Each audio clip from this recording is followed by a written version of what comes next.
All right. Well, live. Oh, we are live. How you guys doing? Welcome to In the Paint. Tonight's Monday night. You already know at 9 o'clock we are the realest talking sports.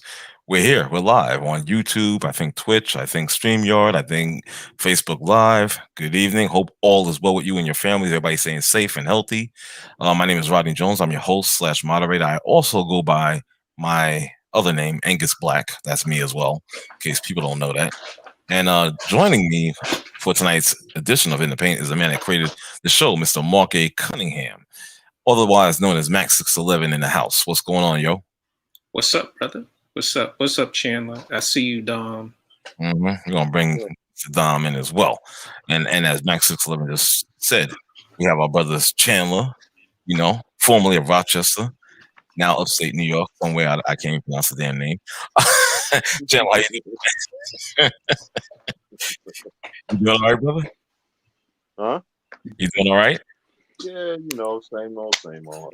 Okay. Hey, I went fishing. Oh, actually, I did. Okay, so Right. here's the deal, right? There was this vets thing. I went fishing. I was telling you guys about that. I used 3 words that I think I have never used as a civilian. I had, 4 words. I had a great day. Oh my God. Honestly, God, I've never said those words as a civilian until Saturday. Wow. Wow. Well, fishing is very, very relaxing. I love it my damn self. I haven't gone in a while, but I do. I'm a big fan of it, and I'm glad you had a great time. Yeah, I didn't catch nothing but sticks and weeds, but it was fun. But it's a fun thing. It really is. Yeah. And also joining us, Dominic. How you doing? He's live, and I also have Jay as well. How you guys doing tonight, guys? Good evening, gentlemen. Now you got to take up golf, Chandler. No, bro. No, I know how. Listen, you give me a golf club, I ain't gonna hit no ball with it.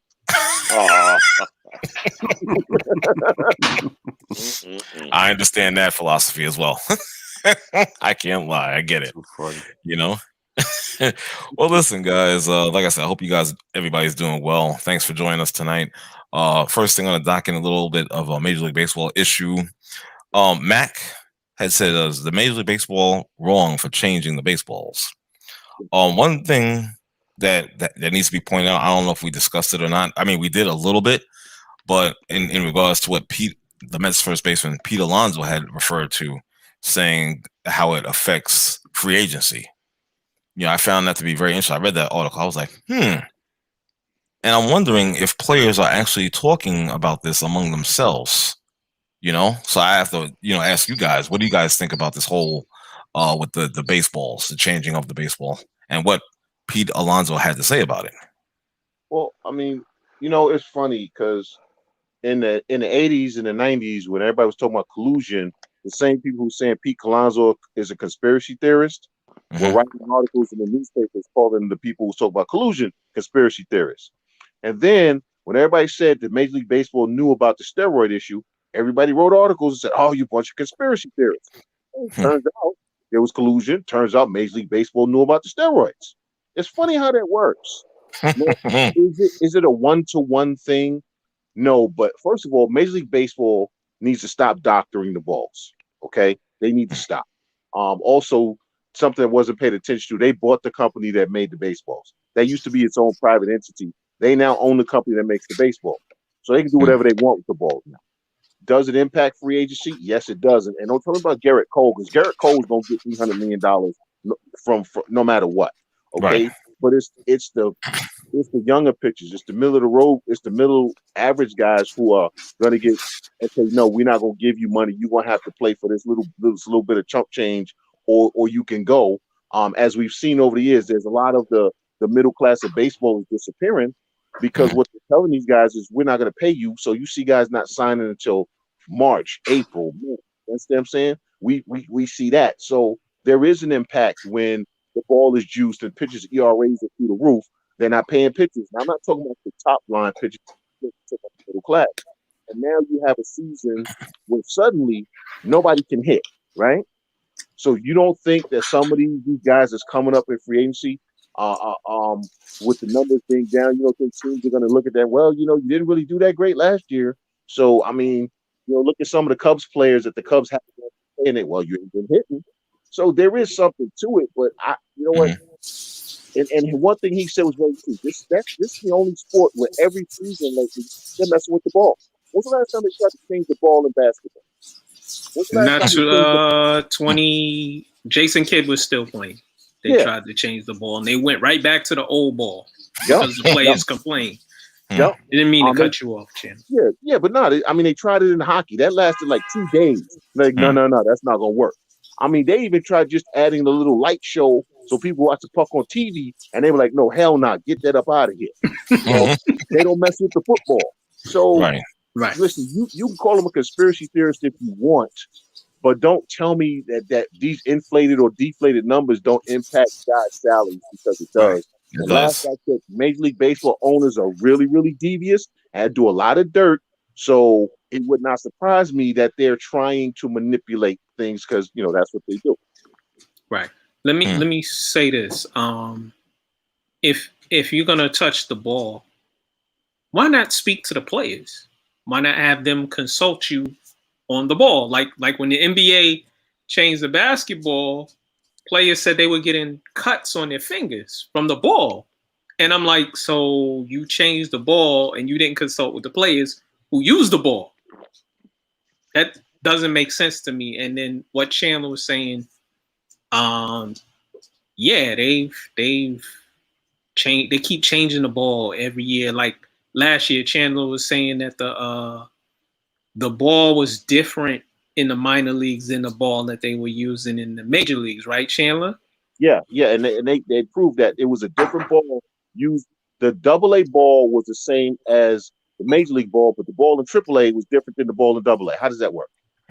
Why we all can't use the same ball universally? Right. And to Peter Alonso's point, I sort of agree with him in that after the steroid era, home runs went down, and then Aaron Judge hit 50 one year. Peter Alonso hit 50 one year. Last year was an aberration because of the pandemic.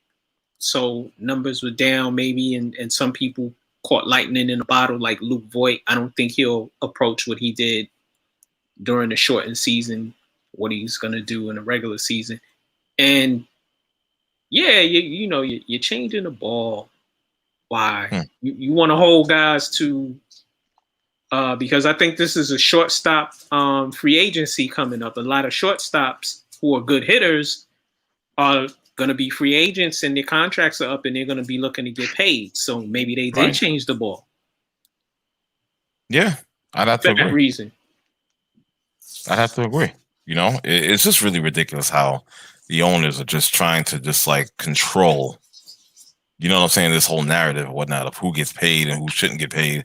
It's just crazy. What I'm saying? It's like a flip flop because, some years in free agency you have it's a pitcher's market, so to speak.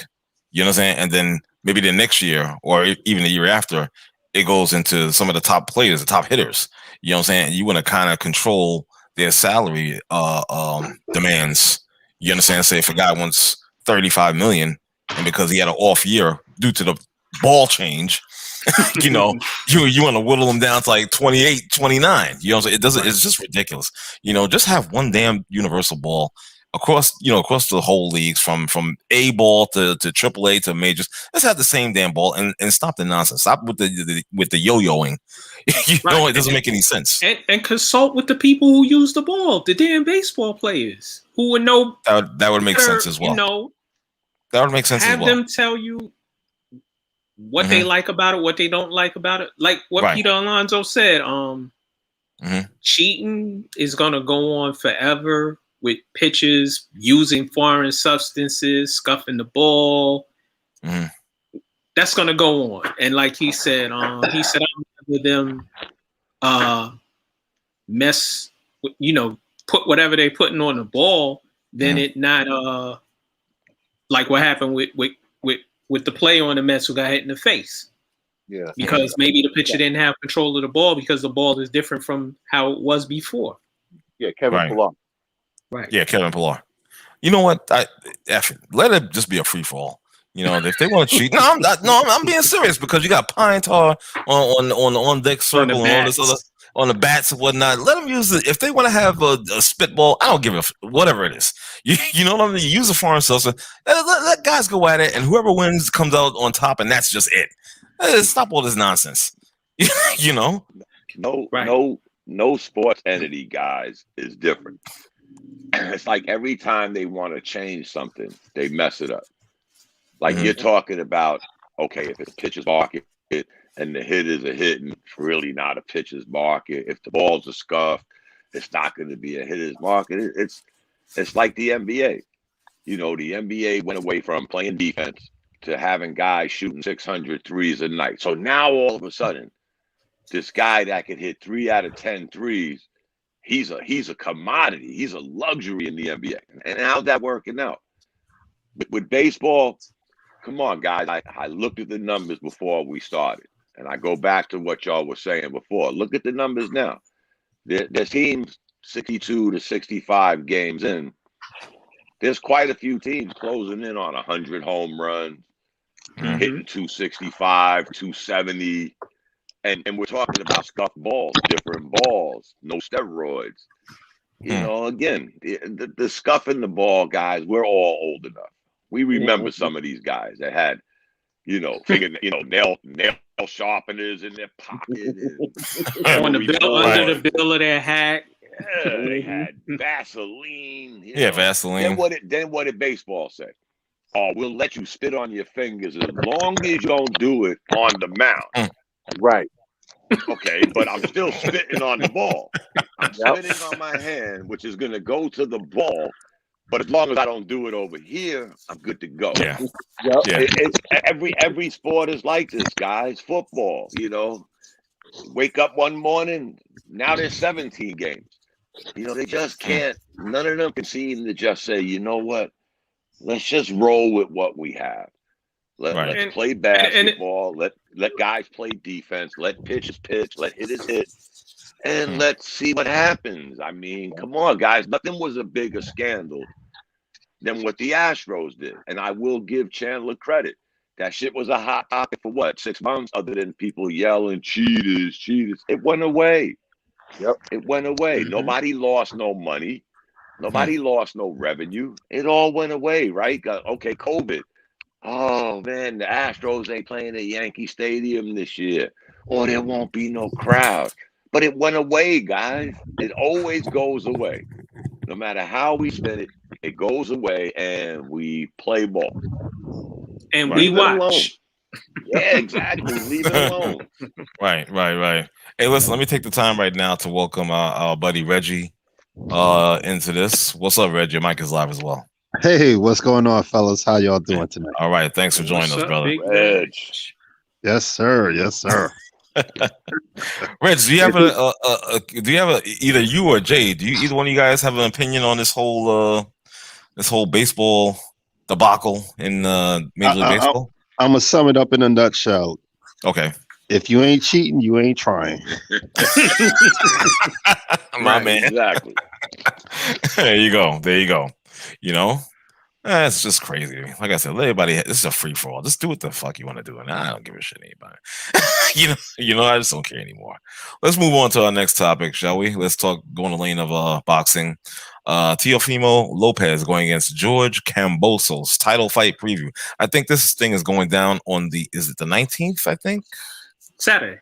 So that's this Saturday. Yeah. So it's going down Saturday. And man, I read about this, Mac. I got to tell you, I was laughing to myself when I was reading about this because reading this whole thing, I don't know why, but like in my head, it was like the screenplay to Rocky 3. It really read like the screenplay to Rocky 3 because this guy, he's hungry. Oh, I don't care. It's like, okay, Balboa. Who's hungry? The guy, challenger? Yeah, the Kambosos. Yeah. He's telling they're gonna be fighting in Florida. And he's had 5 camps out there in Florida as well. And, he feels comfortable. He says, well, I come from a long line of warriors and all this other talk and whatnot. And I'm like, look, and I'm like reading this. I'm cracking up. I'm like, damn, Max 6'11" actually drew me into this nonsense. You know what I'm saying? But he believes that he has a very good chance of winning. He said that Lopez has a glass chin. He hasn't been really tested. He hasn't been hit like that, square and flush. I don't know. I don't know if all that is true. Kambosos hasn't fought anybody. He's the 10th ranked lightweight. This is for the but he's the mandatory challenger. Right, because he signed a deal with Lomo. Okay. And then Lomo lost the belt to Teofimo, and Teofimo has all the belts at 135 lightweight. Like you said, I did laugh also when reading the article. I'm like, dude, you 28 years old and you've had 19 professional fights against basically nobody. Right. Teofimo, at least he beat the champ. He beat the person who was perceived as being pound for pound one of the top guys, and he beat him. He beat him convincingly. Yes, he did. And he also he beat Richard Comey also.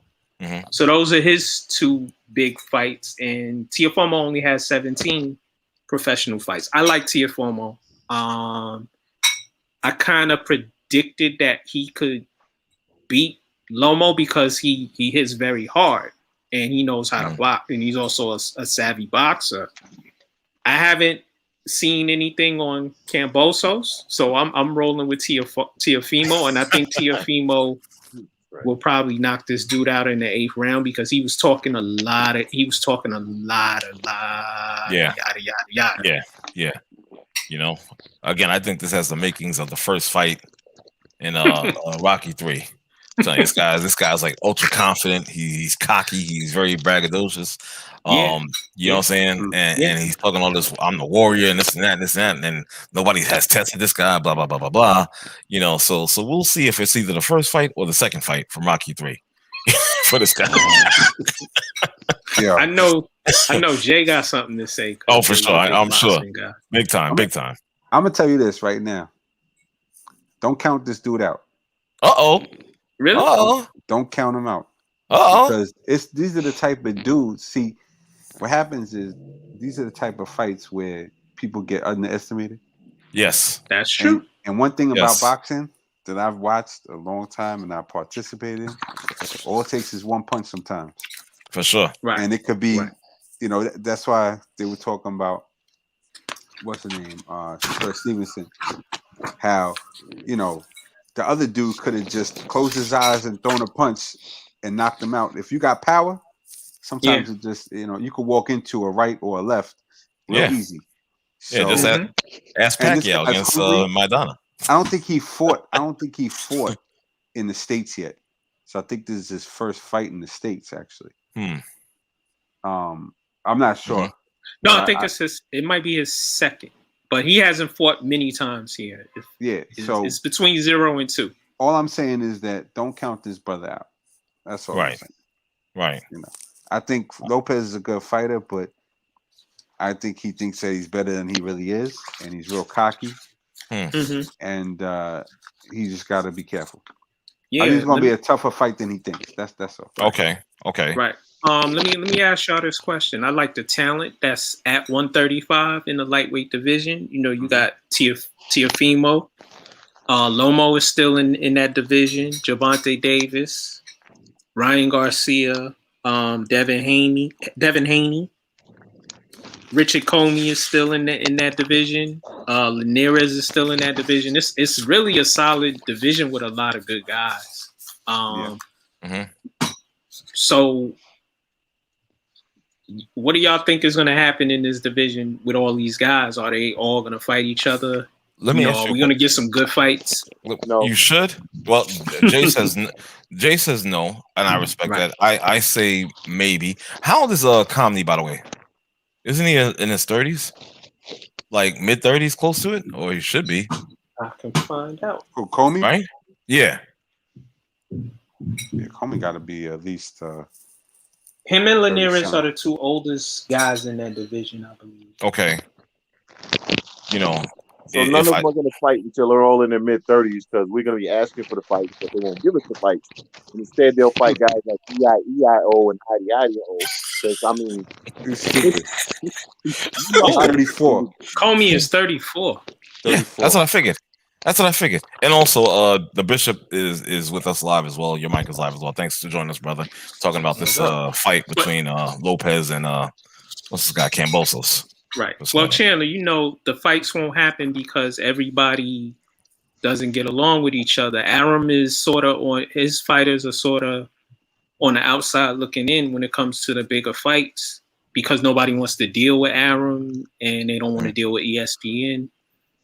When you still have Showtime and PBC.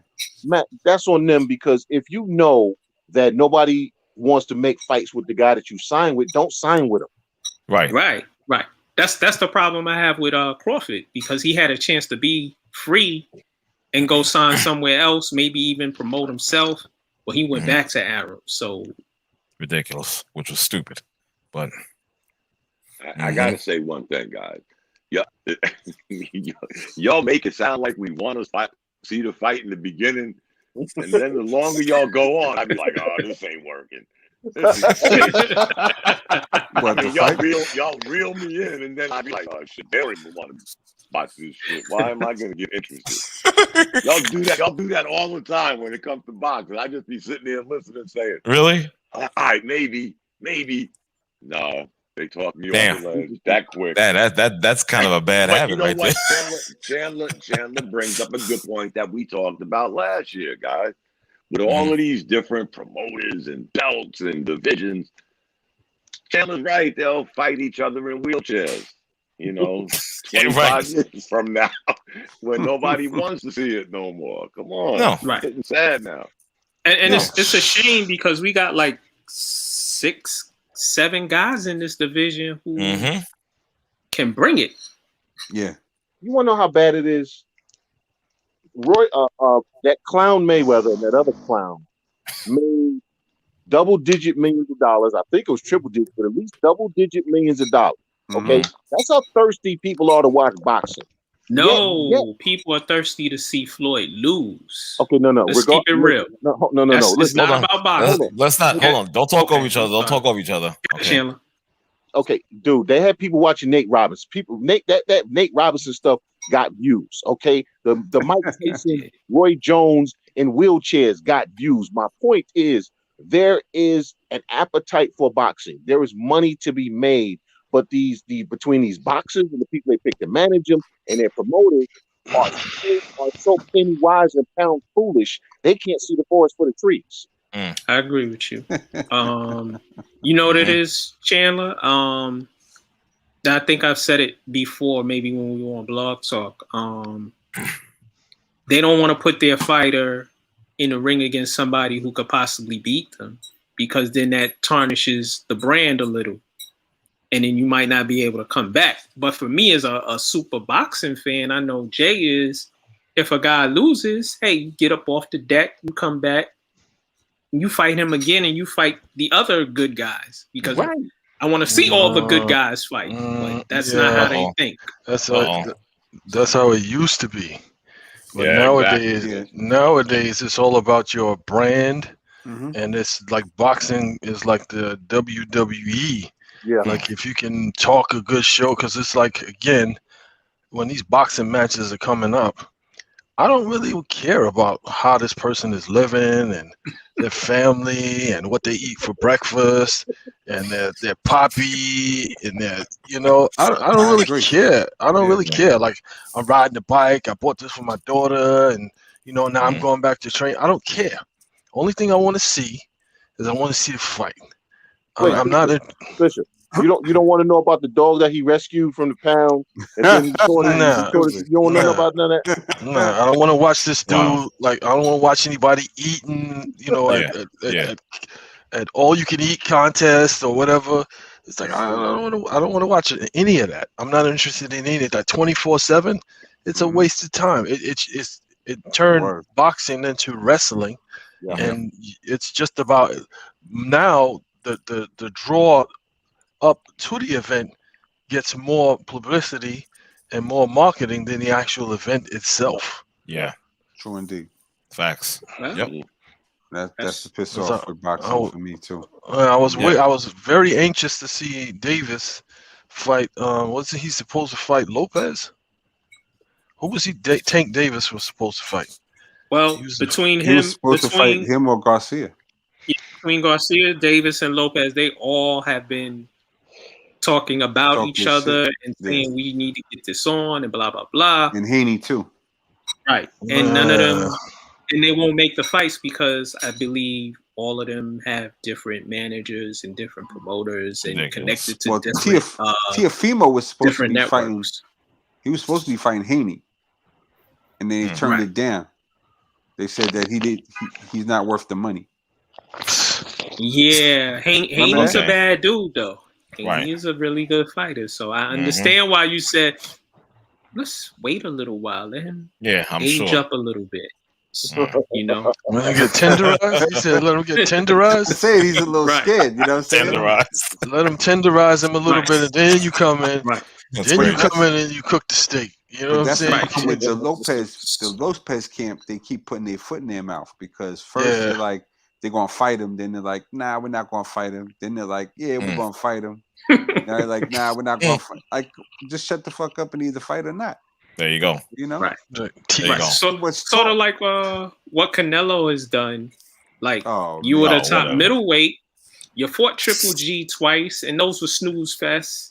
Wait. And then you won't fight the other guys who are up and coming, who are good, who have been fighting each other. You moved up. He moved up like 2 classes above middleweight. You see who called him out though, right? Who called him out, Jay? Oscar. Oh, he's another one, please. Oscar De La Hoya. Yeah, but again, he called him out. He said, "I knock your punk ass out." Yeah, okay. All right. Wait. Okay. Was any other white girl around? And That's what I was about to say. That's what I was about to say. Excuse me. Yeah, you stupid. Excuse me. And I'm rubbing my nose, so y'all know what the white girl. Yeah, clarify that. Clarify that before you get banned. Well, before you go any further, I just want to say, hear it in the paint. We do not discriminate against anybody based on their race, religion, orientation, any type of sexuality issues or whatever preferences. Thank you. We don't discriminate against any of that. And lifestyle habits. Yeah, the two people running this entity are both contractors. So Independent is not responsible. Not responsible for anything that we say. But yeah, if y'all don't know, White Girl is a reference. It's a drug reference from the 70s and 80s. Yeah. So Oscar has had issues with the white girl. But that was that was back then. But anyway, was Bottles a Jack around when he made that statement, Jay? Hey, let me. What should happen with Canelo is that he needs to just fight Andre already. Right. You know what I'm saying? That's or long overdue. Benavidez. He need to fight somebody. Stop fighting all these bums. Exactly. You know what I'm saying? Exactly. There's a lot of them like that. You know what I'm saying? And I'm gonna tell you, there's so many guys out there that I want to see fight each other. It's just ridiculous. It is. It doesn't make sense. I don't know. That Shakur Stevenson fight the other night, dude. It was boring. I want somebody to throw a chair in the ring. That was a snooze. I turned it off. I'm like, I'm not watching this crap. There's one dude, he's standing there. He just faint. And he move his shoulder. He jumped back 3 feet. He ain't throw a punch yet. What are you jumping for? Yeah. He threw what did Carl say? Or no, he threw 28 punches the whole fight. That's ridiculous. I think he averaged like 1 point. He averaged like 1 point something per round. Like power shots. 1 point power shots. This is like 1.2 power shots. No, 1.2 punches. Oh, gee. That's it.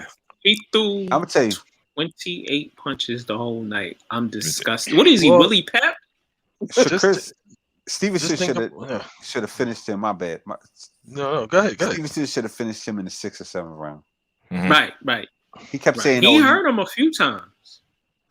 Yeah, I mean, all you had to do was throw a few more combos. It would have been, would have been done. That would have been it. But I don't know, man. Well, just think about that problem. Yeah. Just the last thing I'm gonna say about this real quick. Good. Who's gonna be a problem because he's about to come up? Herring. Yeah. Jamal Herring. Yeah. Once nobody he comes wants up to the to lightweight, fight him. they better they better start running. They don't want to. Nobody want to see him. Don't nobody want to see him. He's the truth. Right. It's like I gotta go back in the day when the Hawk was out there, Aaron Pryor and Sugar Ray Leonard and even Tommy Hearns did not want any of the Hawk. Don't want to see him at all. And he moved up to 147. They was like, "Oh, let's go to 154."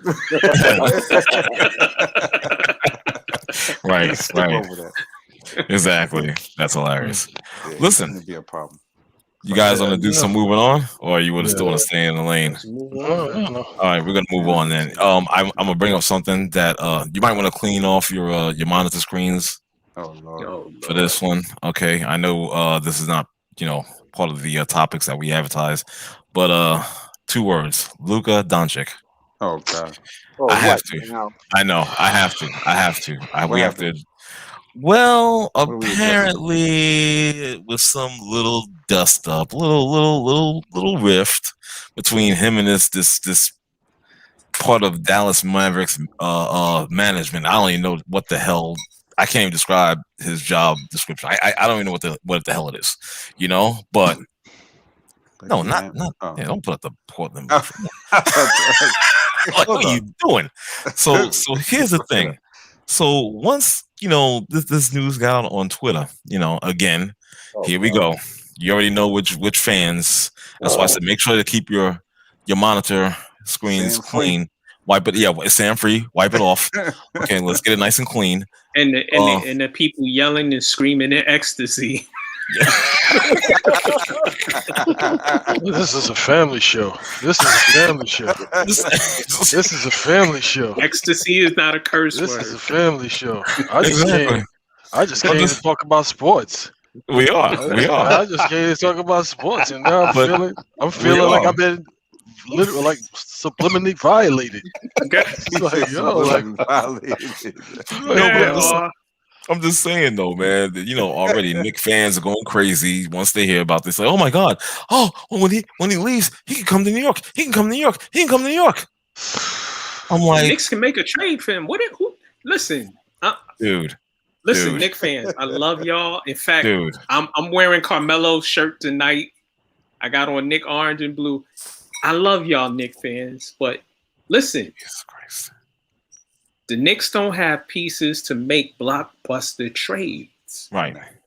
What? No. Wait a minute. No. Let's see. We could give them Frank, right? And Frank is worth like 5 people. And then here we do. We go Frank and we go Alec Burks. Right. We'll give them a 2nd round pick. And we might throw in RJ Barrett. Yo, we could get a superstar. Bro. I saw this thing and and really I didn't even need to go on Twitter because once I saw it, I was like automatically I thought, okay, I know a Knick fan is just one. Just one will see it. Wait, hold on. Just one. And it'll spread like wildfire. It's just like all over the place. It's crazy. Dom hit us with one, then I hit y'all with another one. Dude was like, yo, I could see that really happening. No, I can't see that really happening. First of all, let me give the Bishop a little credit because he was like, "There's no way that Mark Cuban is gonna let that happen." Well, no, you don't trade a marquee player, budding superstar. Luka did his thing in the playoffs. The team with him, they didn't do as good as they should have.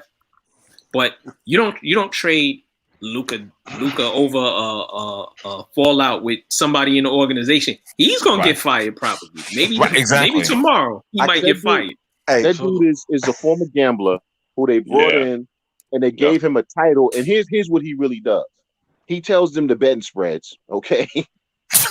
Stop it. And listen, come on. He's a gambler. He's a professional gambler. What other role is he gonna play in an organization? All right, let's all be honest. Everything everybody started doing the daily fantasy and all this other nonsense.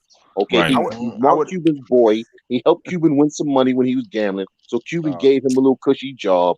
Now he's pissing people off. He won't be there tomorrow, but he'll still be making Cuban money on the gambling side. And anybody who thinks any different, listen, join us in reality. Okay, please join us in reality. Hey, I would have believed it more if they said they were trying to get Porzingis back. For sure. I could go for that one. Whoa. I'd believe that. Listen. Y'all seen his contract? He ain't going nowhere. Nobody. Yeah. Nah. But they're suckers they did a born every reverse day. trade. So I mean, but the dude he already indicated he's gonna sign a supermax extension, 5 years, I think, at 200 million. Yeah, you understand? So y'all need to just see, reading is fundamental, folks. That's right. Okay, it really is. Go back. Stop reacting emotionally and do some fact checking, for Christ's sakes, and look at stuff. Read and comprehend. Yeah. So this thing. Yeah. So this thing happened. When I quickly skimmed through it, it's happened back in February. They now reporting on it in June, and even if it happened, but I'm saying even if it happened yesterday, right? Even if it happened yesterday, Mark Cuban is on Shark Tank. Right. You know what I'm saying? So you get a chance to get inside of his head to see what kind of business person he is. It doesn't matter if Luka ran out in the middle of a game, buck naked, smoking a cigar, dripping baby oil. He's not. Wait. Hold up. Bishop. You stopped me for saying ecstasy, and now you bringing out baby oil. Yeah, it's a family This show. is a family It's show. a family show. Listen, I stepped up my game. Baby oil. I gotta step my game up. No, don't put it out there. Don't put it out there. You know me. Don't put it out there. Buck naked and baby oil.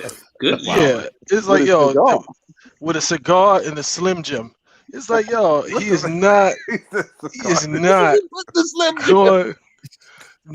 going to allow his cash cow to leave the organization. Right. Never. It's like the only time that's ever happened in the history of the NBA is when Dan Gilbert allowed LeBron James to leave the organization, and then he left.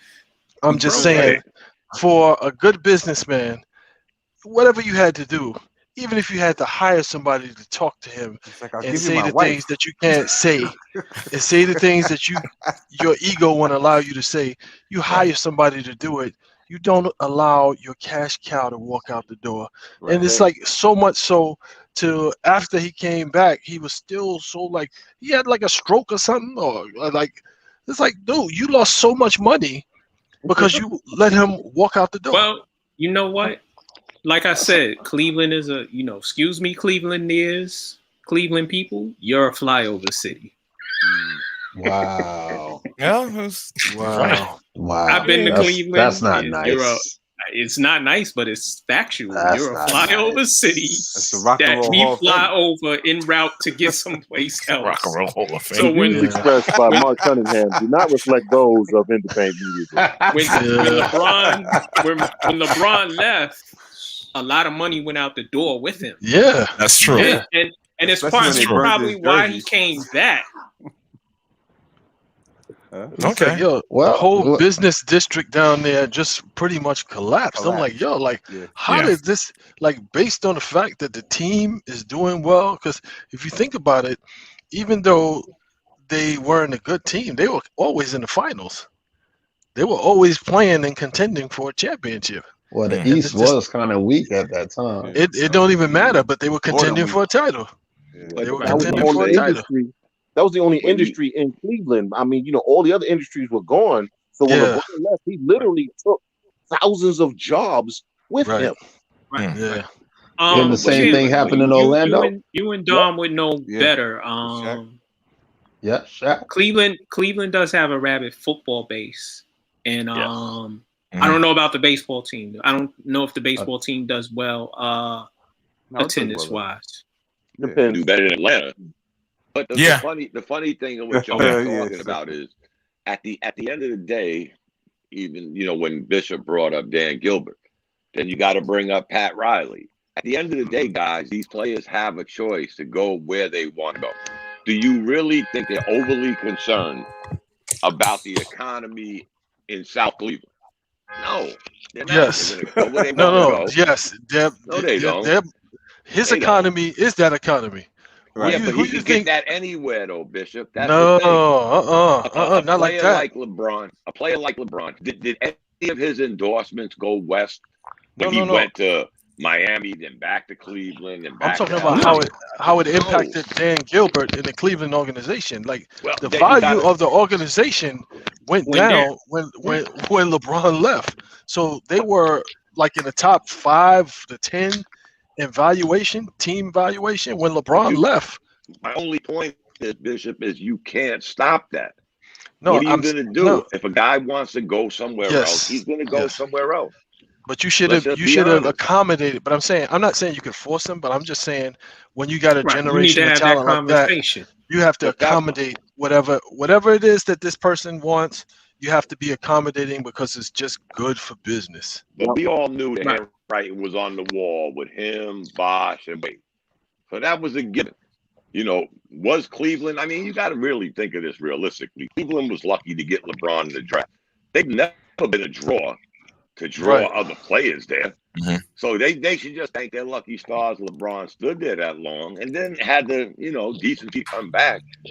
But again, at the end of the day, guys, we can't stop Mark and R from saying, oh, you know what, outside the paint is going to give me more than in the paint.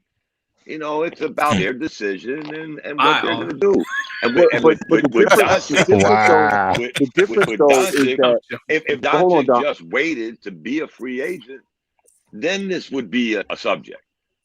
But the difference though is you if you're a good business person, you can see the handwriting on the wall 2 years ahead of time.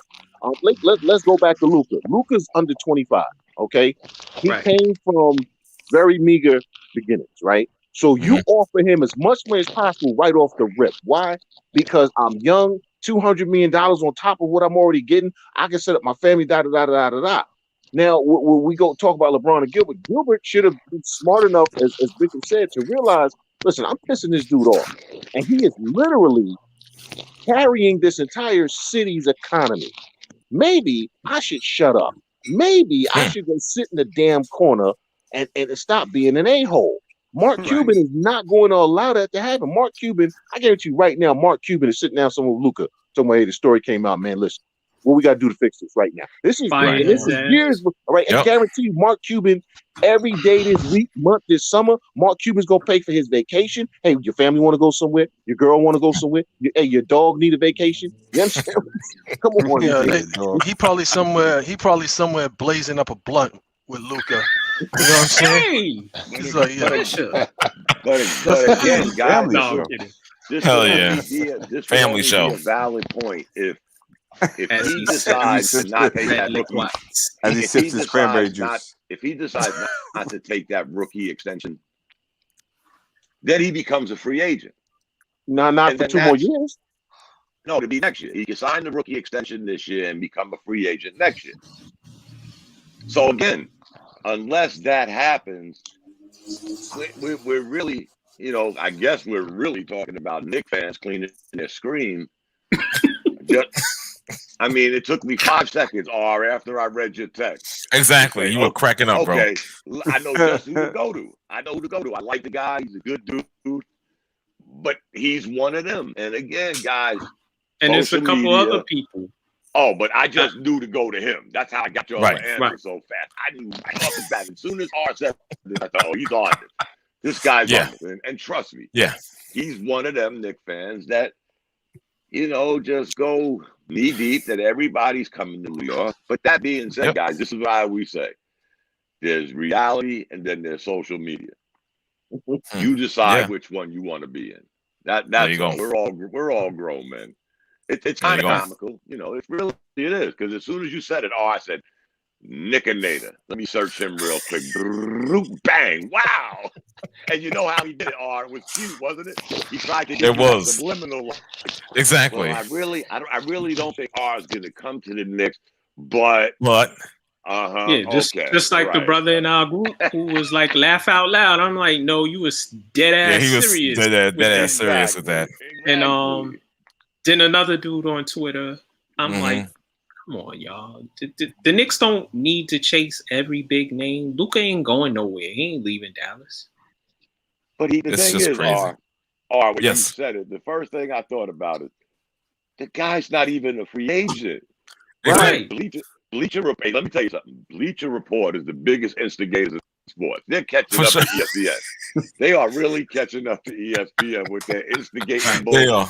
They need to start their network, and they need to hire. They need to hire in the paint. Go ahead. Remember back in the days, guys, you used to hear the expression, you throw it on the wall, you hope it sticks. Well, now you can throw anything on the wall, and it's going to stick. Crazy. And, oh, man. It's crazy, actually man. Funny, man. Serious. Yeah, it is. It's hilarious. It is. Can I take us off the subject of basketball and go quickly into the NFL? Oh, okay. That's fine with me. Yeah. Yo, Le'Veon Bell is hilarious. Oh, he said God. that crap about. Hold on. He said that crap about Andy Reid. Then he sort of retracted it, but still said, "But I said what I said." Right. You know what? Le'Veon Bell needs to go somewhere and sit down. In the beginning, I was on his side. In the beginning.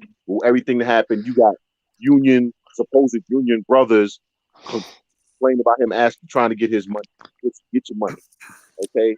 But listen, you went to Kansas City where when nobody else would touch you, Andy Reid put you on that roster. You got to a Super Bowl, which you never got to in Pittsburgh. You got further with them. Yeah, you only had 2 carries. Okay, maybe he said he was going to use you, but guess what? You didn't fit what they did.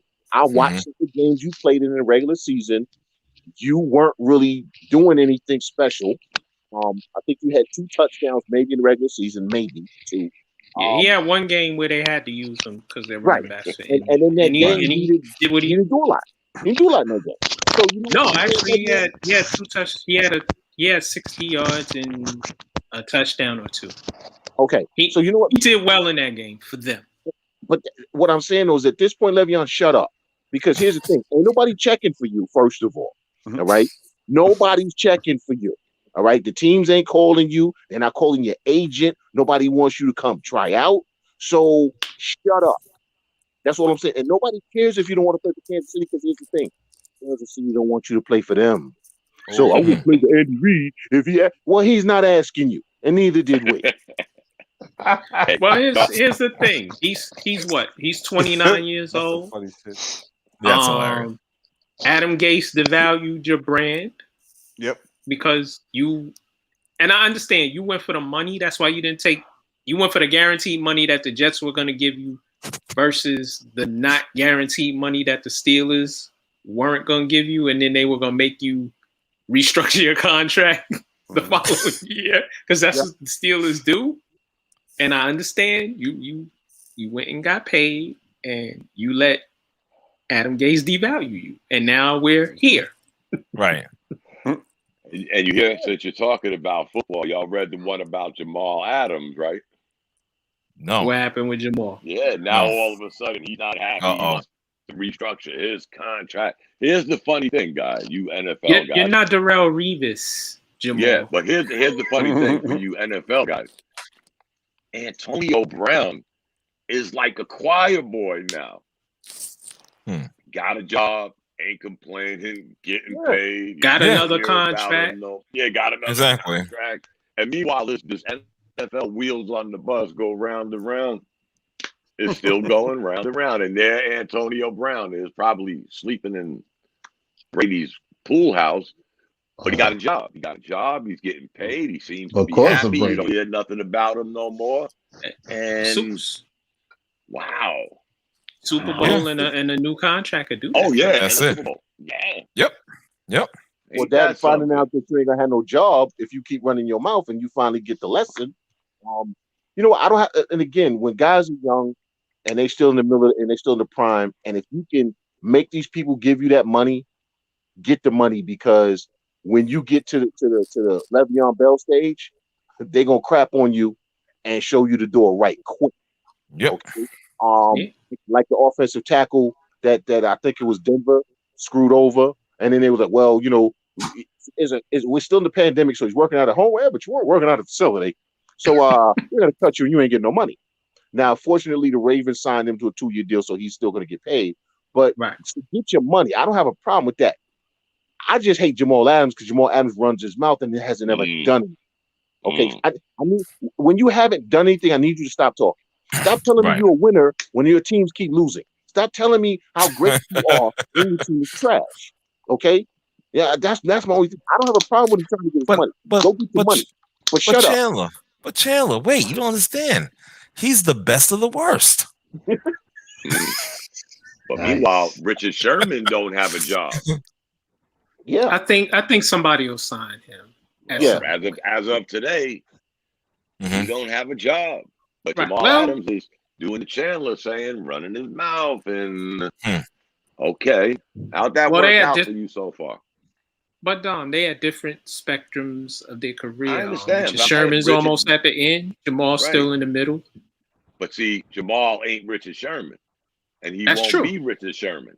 But I'm just making a point that Richard Sherman's looking for a job, and this guy's still running his mouth. And it seemed like just yesterday we was talking about this guy when he left the Jets. Come on, man. What is it with these guys? Hey, some guys don't know when to unplug and just play their position and chill. Right. Exactly. You and Antonio Brown, man. Just get your money and go in the corner and have fun. Yep. It's weird. That's it. That's it. Let's move on. Let's get back to the NBA. Let's get on this. The 76ers of Philadelphia against the Atlanta Hawks. They're Philly's up 2-1. Tied right now in the fourth quarter. Oh, really? They're playing. I didn't even know they were playing. I didn't even know they're playing. Come on, guys. Okay. Somebody's exasperated over there. I hear the. Come on, guys. Well, what's the matter, Sir Bishop? Yeah. It's like why? This is not a series. This is it's from the very beginning. It's like they're overmatched. It's like Benjamin Button can hit all the threes he wants, unless he's going to be scoring 50 points a night. They're not Benjamin Button. Yeah, got it. Bishop is 2-1. Atlanta just went up 94-92. It's 5 minutes left. Yeah, and is Joel Embiid still playing? Yeah, is Ben Simmons still playing? Is Tobias Harris still playing? Yeah. They'll get a 10-point lead and close them out like they've been doing. It's like Atlanta's scratching. Atlanta's gonna scratch. They're in the fight. They're gonna get a few scratches in, but they're losing this series. And it's like, wow. It doesn't matter. Say they were gonna win this series, but this game looks like they might win this game. They might. I don't know. It's just like the other one. They got lucky and scraped out a win. That game that they scraped out, that they barely made it out. It's like, I don't think Philly is going to allow them to win any more games in this series. It's like, this is a waste of our time. It's a waste of our time. We'll find out in about 10 minutes. We are talking about a Doc Rivers coach team, right? Yes. I disagree with you. Okay. Thank you, Chandler. So, it's not about Doc Rivers. If you watch these games, it's like they got no answers for Embiid, and they got nobody that really guards. Like they don't really play defense. Well, it's 94-92. Atlanta. Once the Clippers up 3-1. How much time? 5 minutes. 5 minutes. There's so much more basketball left. Okay, I thought nobody had no answers for the Clippers last year, and I thought nobody had. I'm just saying that I don't trust Doc Rivers to win when he's supposed to. That's right. Well, he can't. This is almost. I mean, that's the knock on him. This is one of the things that it's like, even an idiot couldn't blow this. You know what I'm saying? Even an idiot couldn't blow this. We said that I don't know, brother. I don't know about that one. This goes back to Philly tied. This is going 7. And in a 7-game series, all you are is one Joel Embiid. Oh, I hurt my ankle. Oh, my neck and my back. Away from Philly being out. Yeah, but even if he didn't play, I mean, he's playing. But if he didn't play, Philly is still a better team than them. On paper, yeah, they are. Philly is still a better team than them. They are. But you can still lose. Of course, it's the NBA. Anybody can lose, but they're not going to lose this series. Wait. How is Philly without Embiid better than Atlanta? Yeah. Let's look at the roster of Atlanta. Let's look at the roster. So you got Benjamin Button, who he's getting buckets. Okay, I'll give him that. He's getting buckets. Beyond him, who else on that team is consistent? beyond him. Lou Williams. Bogdanovich and the other Lou Williams. So when they're hitting, they look good. When they ain't hitting and they go through those spells, they look like crap. They look like crap. That Well, could be wait a minute. Wait a minute. Wait a minute. Can't you say the same thing about Philly? Yeah, any team. Well, actually. Philly got Embiid. Philly got Embiid. He's going to the basket. They got no answer for him. Clint Capella I was watching some of that game. Clint Capella missed like 5 layups. That's the same thing he was doing in Houston. That's why they got rid of him. It's like John Collins. And without Embiid, they were still good enough to beat Atlanta. Without Embiid. Let's not forget, without Shake Milton turning into Jerry West, they might have lost that game. They might have. He came in and he torched them for like 20 points in a quarter. It's like, it's so again. All right. Offensive foul on Embiid. Yeah. All I'm gonna say is this: without Embiid, Philly is not better than Atlanta. At worst, it's a wash. But at best, Atlanta has the edge in scoring because Atlanta will outscore Philly without Embiid, because besides Tobias Harris and the occasional Shake Milton signing, which he hasn't been the same since he first really exploded a couple of seasons ago when Brett Brown was still there, by the way. Who else you got that can consistently hit a jump shot on Philly? Well, Curry is lights out right now. Right now. They got a couple of he's been consistent. Okay, that's one. Ben Simmons can't hit a free throw if he fell out of the damn boat. Ben Simmons is what I realized with Ben Simmons is like when he's pushing that ball and going to the basket, like everybody just moves out of his way. I'm like, he must be really intimidating because I watched him go from coast to coast, and I'm like, well, wait a minute. If you foul him, he got to go to the free throw line. He came down court and like dunked the ball like 3 or 4 times. So he's gonna get buckets and he's gonna create havoc. They just don't have any. Somebody having a keyboard moment. That's because what happened? I hear some heavy breathing. No, it's not, no, because what you just said about that was probably me, because I was like, get the freak out of here, talking about Ben Simmons and whatnot, man. It's like he's coming down the court, nobody can see him, nobody can talk. It's probably because he's too light bright. They blinded by him and whatnot. You know what I'm saying? But come on, hey yo, he's going to the foul line as we speak, and he's going to miss, and he clanked. Boom. Mark made me change my spot. Yeah. It's still 94-92. A minute done elapsed. Okay. All right. Listen, they're going to do Hackabin in a second. Yep. I hope so. And let Atlanta go back to Philly tied too. Okay, I'm telling you, he's gonna mess around. He's going 7 games. He's going 7 games, and in a 7-game series, you know what? I don't trust Philly. Yeah, you. Hey, I don't trust Doc Rivers. I don't trust. Yeah, thank you. That's probably the only reason I'm pulling for Atlanta, because I can't. McMillan's a much better coach. He's a much better coach. Yeah. I mean, I like Nate, and plus, and listen, I hate that little lisping baby hair having little punk. Okay, I can't stand it. Yeah, you stupid. Chico's son. Chico Tell us how you really feel. It's hilarious. I can't stand him. All right, and you know they about to change some of the rules so they can stop that nonsense he pulls with the let me booty into you and get a foul nonsense. Come on, man. Look, I can't stand Trae Young, but Nate has that team playing winning basketball. Yeah. So what I can't understand is Luka does the same thing, but they're not looking at the rules to change it for Luka. He drives into you because we like Luka, and he gets foul calls. Yeah, we like Luka. We don't like Trae Young. They said, okay, we're going to look at the rule. Excuse me, sirs. Luka has the complexion for protection. Oh, well, that too. Not to me. I can't stand Trae Young because he looked like a great. The complexion for protection. I love it. That too. Yo, okay, here we go. Let me move on to the next game, next series. All right. Brooklyn Nets and the Milwaukee Bucks are tied at 2. Yeah.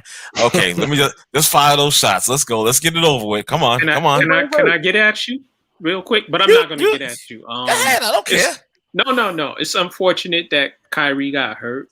Right. I hope he's not severely injured. The Nets have to be better without Kyrie and the other guys got to step up. Joe Harris has not been the Joe Harris that we've seen in the season. He's shooting 30% right now from the 3 line, and KD had 28 points yesterday, but it was an inefficient 28 points. He was 1 of 8 from the 3 line, and 9 of 20 something. Right. He has to be better. And all those guys got to step up. Somebody put out an APB for Landry Shamet. Has he made it to any of the cities they playing in yet? Because I ain't seen it. Yeah, so this is part of what I've been saying all season, and you guys. Here we go. You guys have been telling the bishop he don't know what he's talking about. He's a hater. Yeah, well, you are. It's like besides that, and I choose that. I choose to be that. Yeah, okay. So, just realize who you are. Okay, that, you're also Kittenhead. So I've been trying to explain to you guys, like, so if there's 85 to 90 shots in the game, and the 3 of those guys are going to be taking 75 of those shots, there's nothing for anybody else to eat off of. You know what I'm saying? There's nothing for anybody to eat off of except for the scraps off the table. And that's what you're seeing now. It's like when KD and Kyrie are playing together, neither one of them creates for anybody. Neither one of them. KD is getting his, and Kyrie is getting his. And again, what you're gonna find is as you go further in the playoffs, and the only reason why this is even competitive is because Giannis, I did not realize how much of a selfish, egotistical bastard this dude is, and this is beyond the fact of when I was telling you guys he's not an MVP. Like, he should have never won a league MVP. He should have never won. That was James Harden and LeBron's. Those two were James Harden and LeBron's. Like, I agree. This is not the best that the league has to offer. You shooting air balls from the free throw line. You've been in the league for how many years? And you're still shooting air balls from the free throw line? And it's like, okay, so you get into the second round playoff series, and now all of a sudden you want to morph your game into a Chris Middleton game? Like, you're taking shots that are way out of character for you. You don't shoot threes. You don't shoot fadeaways. You need to give Middleton and Drew Holiday the ball and come off a screen and get your points, be efficient, and you guys win. The first game that they won that by circumstance because Giannis was basically sabotaging his own team. He was basically sabotaging his own team. And it's like, I thought that Bud he's really not a good coach. He's really not a good coach. He's going to get fired if they lose. Once they signed Giannis to the long-term deal, it's like, you can't go anywhere now. Now this is how we're going to play. This is how we're going to play. Because every time they start running the offense through Middleton and letting him be the source of the half court, which is what the playoffs are, everything seems to fall in place. Everything seems to fall right in place. Giannis can get his putbacks. He can get his cuts to the basket. I don't want to see Giannis shooting 3-pointers. I don't want to see him backing up and getting a running start like he LeBron James. I don't want to see that. I don't want to see him fading away on Blake Griffin. Like, fading away for what? But you know what, Bishop? The problem with your premise is they've played without 2 to 3 of those guys pretty much all season. What I see happening isn't that there's no shot. There's shots for these guys. The problem is because these guys, number one, for some strange reason, and this is the Mike D'Antoni effect, he's shortened his rotation to the point where guys who have been contributors are no longer contributors. Oh, and by the way, not for nothing, maybe run a play and tell Bruce Brown, listen, bruh, you ain't Kobe. Maybe, you know what I'm saying? Then, if you look at some of the late game situations, not in the game that they got blown out, but in the closer game, it's helter-skelter, and you got guys, there has to be a level of control, okay? Yes. One of the things that's the most important thing is I don't think anybody realized how important James Harden is to this team, because had James Harden been on the floor, Bruce Brown don't take those 2 shots. Period. You don't take that. That ball's in James Harden's hands. But if you think about what 1 second, if you think about it, if I've been on the court for 18 minutes and I haven't even touched the ball. When I finally get an opportunity to touch the ball, what you think is going to happen? No, Bruce Brown Good. was balling that game. He had many shot He outs was. in that game. He lost but his I'm just damn mind at the end.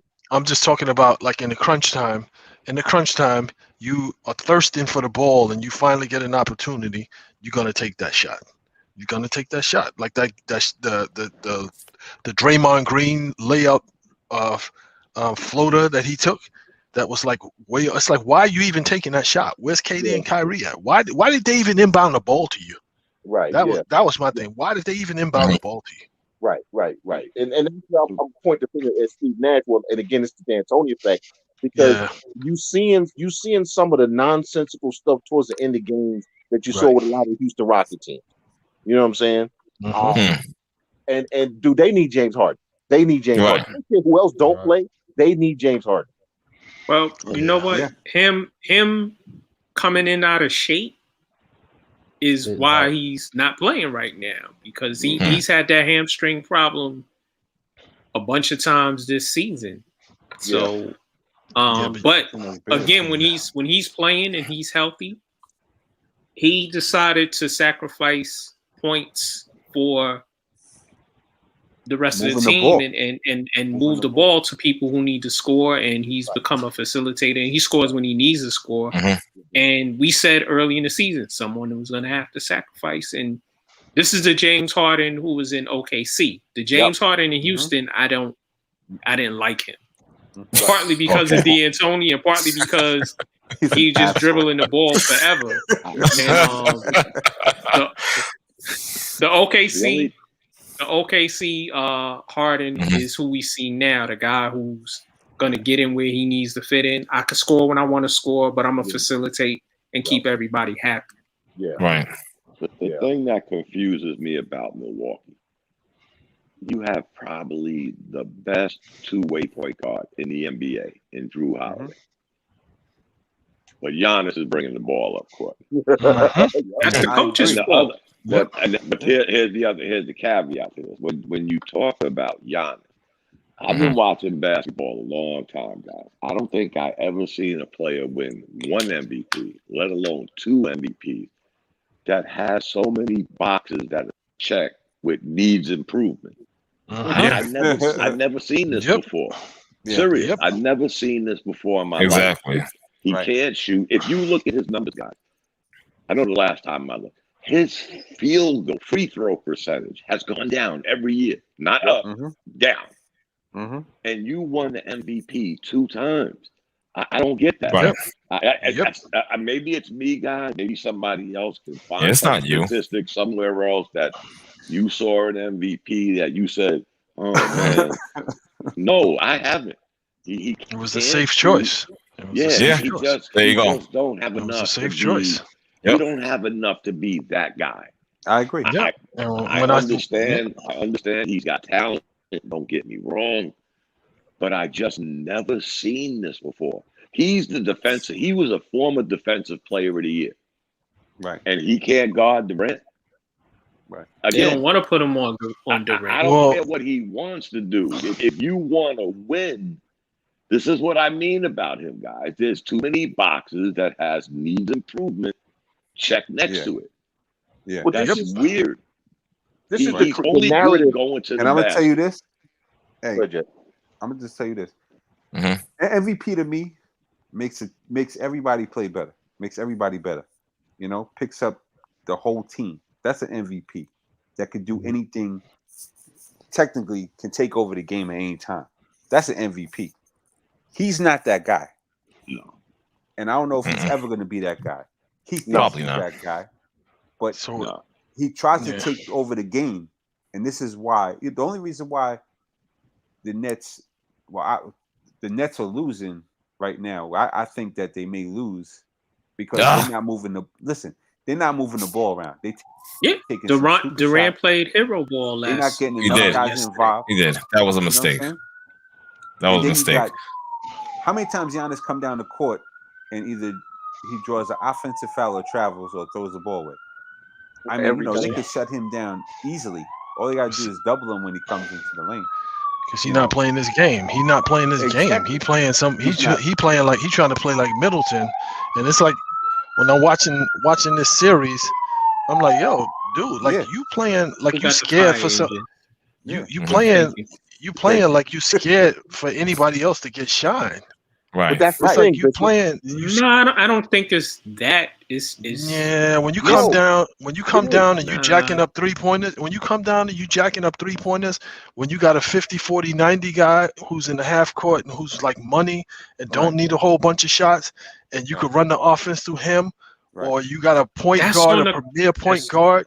Nah, it's not. It's the player. Yeah. I'm telling you, because the sometimes I'm coach looking at the coach. And he has the look on this. I used to always say, damn, but like, yo, do you see the talent that you got on this team? Like, why are you not playing them differently? But it's like Giannis breaks plays. Yo, Giannis be breaking plays. Like, he'll get the rebound and come down and dribble a ball for like 16 seconds and then back up and get a running start and charge. It's like, yo, he's breaking plays. Lose the ball. Yeah, But he's breaking you know what plays. that is? That's the narrative. The coach, He's bought into the narrative. Because see, when he got the MVP, and just like I said this season, if Luka had been halfway decent, he would have got the MVP because they've been creating narratives about who the MVP should before the season starts. Before the season starts, you can pretty much guarantee who's going to be MVPs pretty much. But then but this season guys got hurt, this, that, and the third. Go back, you can pretty much guarantee who's going to be the top vote getters in MVP voting because of the narratives. Giannis has bought into this narrative that he was supposed to replace LeBron. Because remember, when they started giving him the MVP, that was the time they would be looking for the next LeBron. Oh, who's the greatest player in the world now, right? So they anointed him, right? He's better than LeBron now. And then they tried to anoint Kawhi, and they tried to anoint this guy, and they tried to anoint that guy. He's bought into that damn thing. He thinks he's better than he is. Okay? Yep. He thinks that I can just stand out here and jack up threes because I'm that dude. You know what I'm saying? That's what I'm supposed to do. Nah, bro. Yeah. What you're supposed to do is look around, see the talent you have, and play accordingly. Now, Bud needs to go. All right, he needs to go. He's going to go because when they lose, he's going to go. Yeah, I don't think he can get this team where they need to go. But I do agree with you, Bishop. A lot of this is on Giannis not even listening to what little instruction he's getting. How can you be the 16th?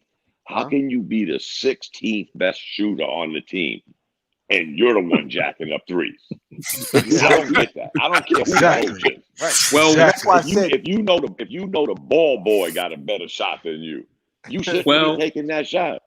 Well, Dom, we go back. Coach right. Like Jay was saying, we go back to come out. What are your strengths? What are your strengths? If you can't shoot threes, I don't want you taking threes. Right. Okay, but Matt. Hey, Matt, but you have to take him. You got to take him out during the game like you would do as any other player. Come here, right. Let's talk about that. They're not going to do that. Right. Go ahead, Chandler. You know what I'm saying? We all played with that dude that thought he could hit a jump shot. He should have been down in the block, right? And you like, dude, stop shooting. Does he stop shooting until you stop giving him the ball? No. Or like when I played in a tournament and the dude Mississippi. Yeah, the first half I was looking the power forward off and I was in Jackland and he said, "Yo, can I get one touch?" He said, "You jack another three and miss, I'm punching you in your face." Yeah. And then I said, okay, I'll pass you the ball now. But that's like a coach telling you to come out for the game real quick. But that genie is already out of the bottle with this with that situation because I watched, like I said, you got a point guard now. Before you didn't. You got a point guard now. Well, he did have one. They let him go. No, Giannis gets the rebound. And goes. And Drew Holiday is standing there waiting to receive the ball so he could set the table. You could take 2 strides from the 3-point line and you at the rim on a pick and roll, or they can throw you a lob, whatever. Nobody's really getting up there with you. You're going to be up there by yourself. And you decide that you want to come down and do that ugly crab dribble or whatever the hell that you do. At what point, for Bishop, at what point does the coach sit there and say, "Yo, this is not working"? That's what I'm saying. We're not as no. Let me finish. We're not as efficient as we should be. That's on him. That's on the coach. And he's letting Giannis run buck wild, maybe because he's afraid he can't talk to the superstar like that. Well, that's on Drew Holiday too. You the point guard. Go get the damn ball. Yeah, you see how when he's not in the game, how fluid that offense works. Yep. Like when he's not in the game, the offense seems to work so fluid. Like Middleton comes off, he either gets a shot or he's creating for Lopez or everything just seems to flow.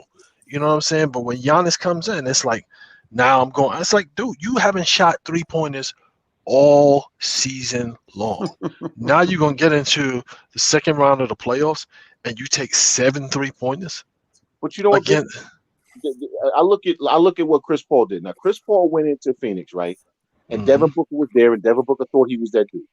And Chris Paul was like, yeah, you can be that dude, but you gonna listen to me because I'm the damn point guard, not to go with the ball. Drew Holiday needs to be a point guard and go get the ball. And, I don't care if you have to run 5 plays and he don't touch the ball. He told me, we're not passing the ball. This is the play we run. And if you give him the ball, you won't see the ball either type thing. Because trust me, Chris Paul will just freeze you out. Oh, you don't want to run the play? All right, bro, you ain't going to see the ball. I need Drew Holiday to step up his point guard. And I don't think he has that mentality. Well, he's not a true point guard, though. Yes, he is. Yeah, I gotta. He's more of a scorer. As much as it pains me to agree with Bishop, if you watch what Bishop is saying and you watch Giannis's body language on the court, and then you watch some of the players' body language on the court, you could see the difference. Like they're sitting there thinking they're grown men. They practice with this guy. They played 72 games with this guy. We know he can't shoot, so they know he can't shoot. And when they see that, their body language just goes belly up. And I don't want to hear none of this. Well, the role players. No. There's somebody, Giannis himself, has to look in the mirror and say, "This ain't me." If this ain't me, this ain't me. Right. That ain't gonna happen, Dom, because he done bought into the press clip. It's not gonna happen. Well, until they get a coach who has some backbone and needs to sit down and tell Giannis, listen, you want to win you want to win a chip, or do you want to just average 29 and 30 and 10 rebounds? Eat chips. Or do you want to win a chip? I think they edited out the film of him shooting like that and making stupid. Dude, I watched one of those games. I watched one of the games, right? So Brent Forbes comes into the game. He's shooting 45% from the 3-point line. He just comes in and shoot and lights it up. He's shooting 45% from 3-point range. Giannis is in the game. Giannis brings the ball up, looks off Brent Forbes, and he takes the shot. Yeah. Brent Forbes is coming off a screen, and Giannis. Hold on, Bishop. I don't mean to cut you off, but by Philadelphia. Damn. They won a game. All right, they won 2 games. They're not winning the series. I didn't say that, but I told you they was going to win this game. They won 3 games. So what? They won 4 games. They're going to win this. Oh, the series over. They're not beating Philly. They're not beating Philly. They're not beating Philly. Don't laugh so much, R. Don't laugh. I am gonna laugh. I am laughing. Don't laugh so much. I'm gonna laugh. Fuck you, man. Laugh now, cry later. Laugh now, cry later. I'm not gonna be crying. I'm not gonna be crying because I know the reality. I know the reality. You know what I'm saying? The reality is simply this: we didn't have a full squad, so whatever. I don't give a shit. That's excuses now. That's right. Excuses. It's not excuses. That's a fact. Come on. It's a fact. It's a fact. It's a fact. Are they healthy? So they're healthy, right? So they're healthy, right? Wait, no. Yes, no. Answer my. So they're healthy. No. Answer my question. So they're healthy, right? Whoa. So are they healthy? Wait a minute. Answer the question. Now. Answer the question. All season. Yes or no? You've been popping your collar, talking about how good the Brooklyn Nets are. Damn straight. And now you want to talk about health? Really? Yep. It's the playoffs. It's different level. Yep, really. Oh my goodness. That's right. It's the playoffs. Hey, R. Yes, sir. Some Doc, and this is again why I don't trust Doc Rivers. Now, last series, Doc Rivers swore up and down. He called a reporter stupid. I'm not taking Ben Simmons off the court. And if you think Ben Simmons don't need to be on the court to close Middleton's game, you don't know basketball. With 8.2 seconds left and Philly needs to make a 3 to tie the game, where was Ben Simmons? Don't tell me about 3. He's on the sideline. You know Smart. why? Because Can't Doc shoot. knew if he was on the court, they would just foul him. He would miss the free throws. So now you're a liar, Doc. Yep. Because you said you wouldn't do it. You proclaimed it from the highest mountain. And Ben Simmons sitting over there looking like, why am I not in the game? Now you got to work on that. So now deal with that along with the fact that you allowing this young team to continue to gain confidence.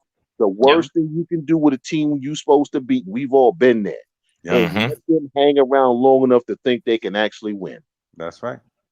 Because at the end of the day, they're going to win. They're going to win. But we better than them. But we better than them while you packing up. But we better than them. Okay. Right. So why you packing up? Word. That's real talk. That's real talk. Exactly. I got what you're saying. Then the bus is silent. I don't think that that's going to be the case in this particular series. Well, we'll see. I got what we'll you're see, saying. sir. So We'll see.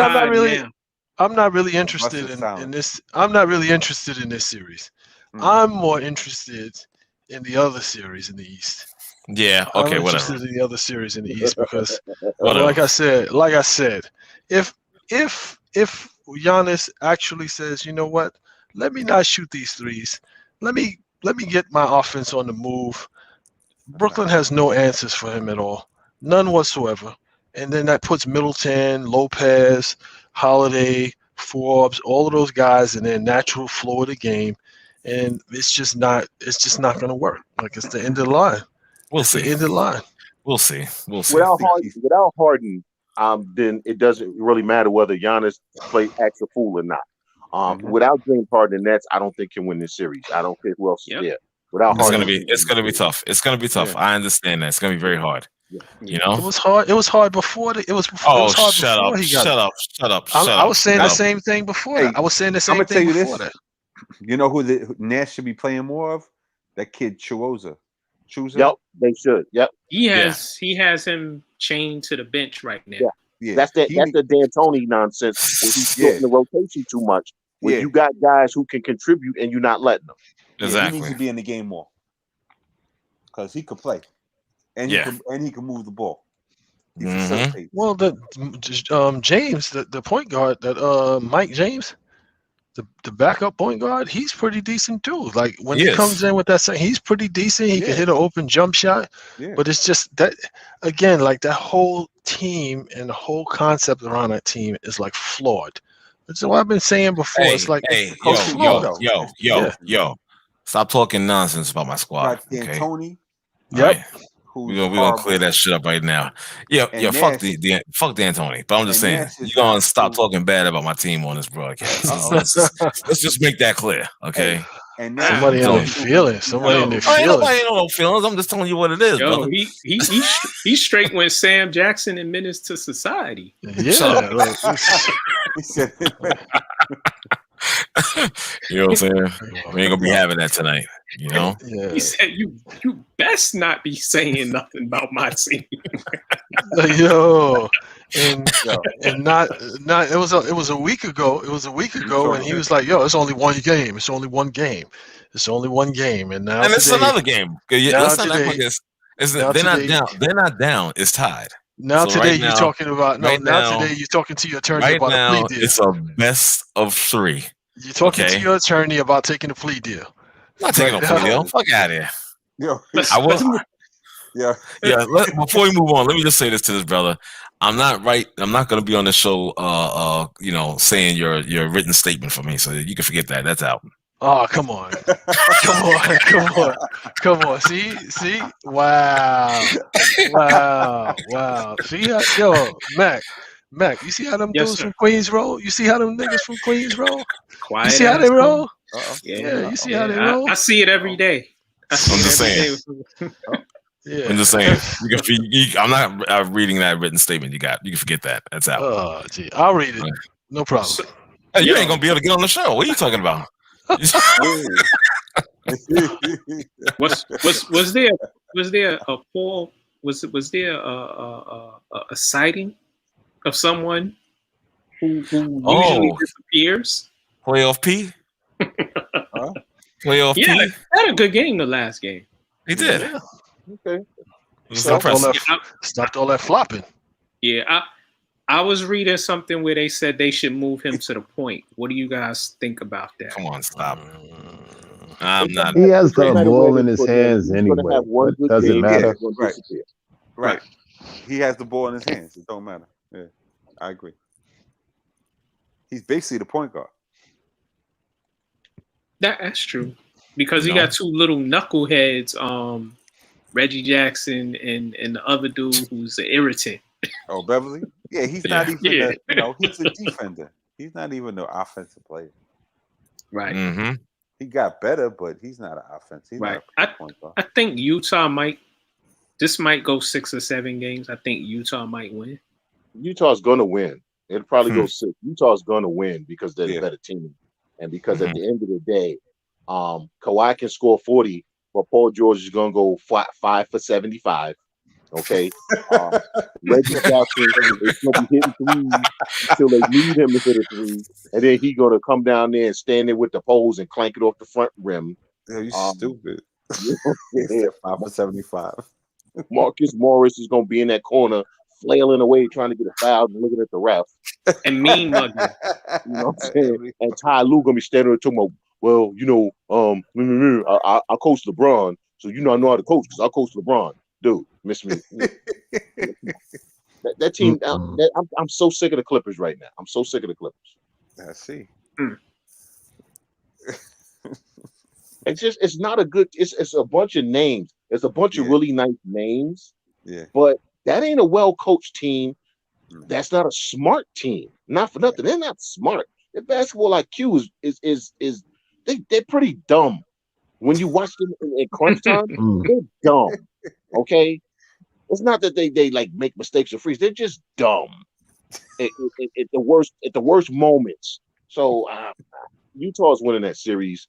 Although, am I the only one who's noticed Donovan Mitchell's kind of a baby? Why do you say that, sir? Okay, watch Joe Ingles on the pick and roll with Gobert. Now, first of all, they don't have anybody that can stop Gobert when he's rolling to the basket. Okay, they don't have anybody. That roll to the basket with Gobert, dive to the basket off the pick and roll at the top of the free throw line is open every single play for Utah. But the only person who gives him the pass is Ingles. Donovan Mitchell, they run the same exact play. He won't even look his way.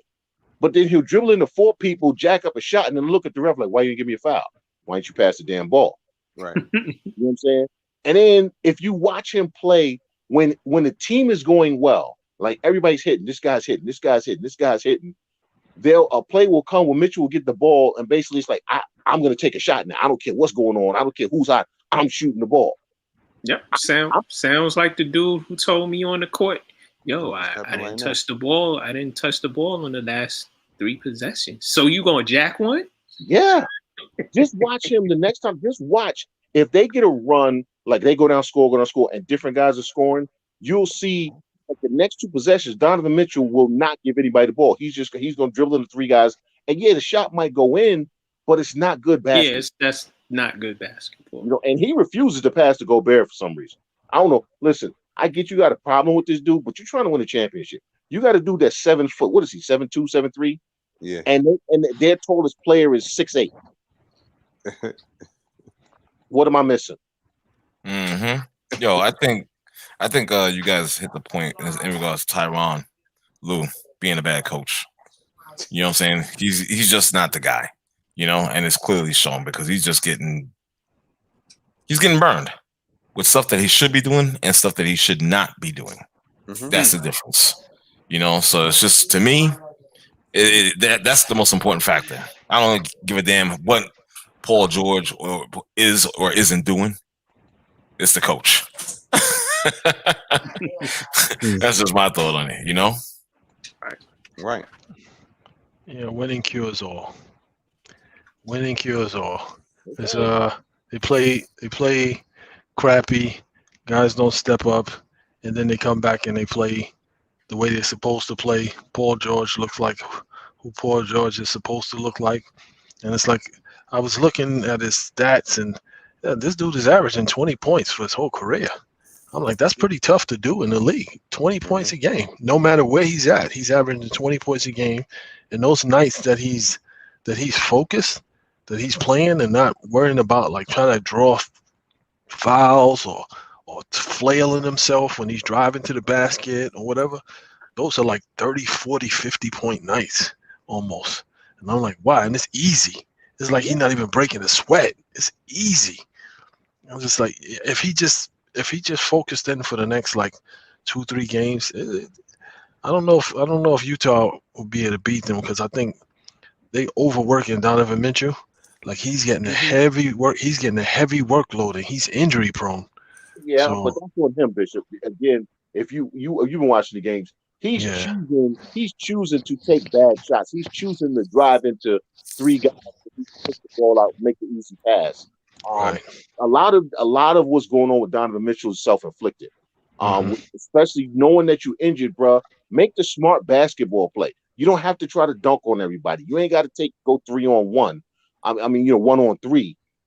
When you got shooters out there, that's draining. I mean, dude, Jordan Clarkson is killing the Clippers. They can't stop him. He's killing them. Yeah.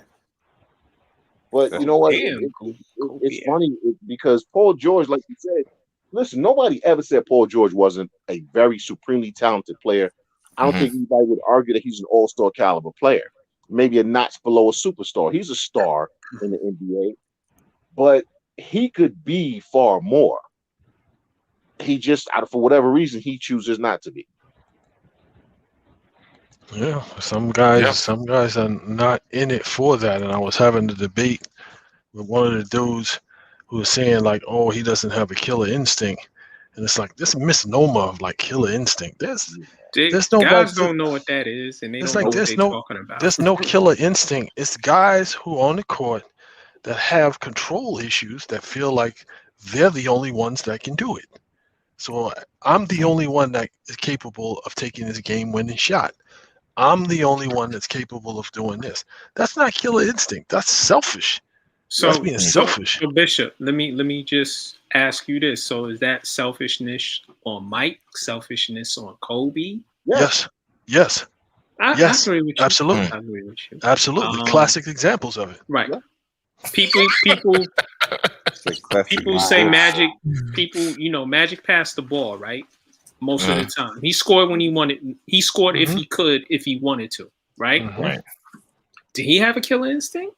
Yeah, because he made the right play. Like when he needed to score, he could and he would. But when he needed to take the game over, okay. Matter of fact, I'll give you Chris Paul.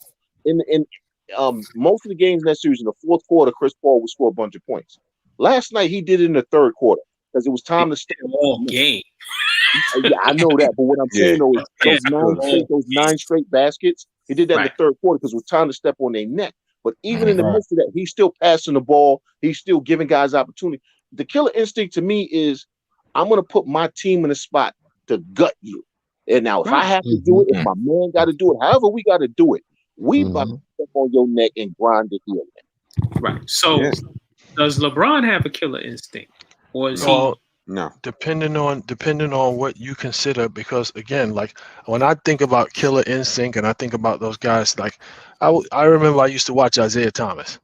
So Isaiah Thomas is capable of scoring 30 points a night, and today, 15 assists. Today, in today's game, back then, but Isaiah Thomas would dish the ball, get guys good shots, get guys going. So now you have, not only do you have him, but you got 3 or 4 other guys who's like on the court like lights out.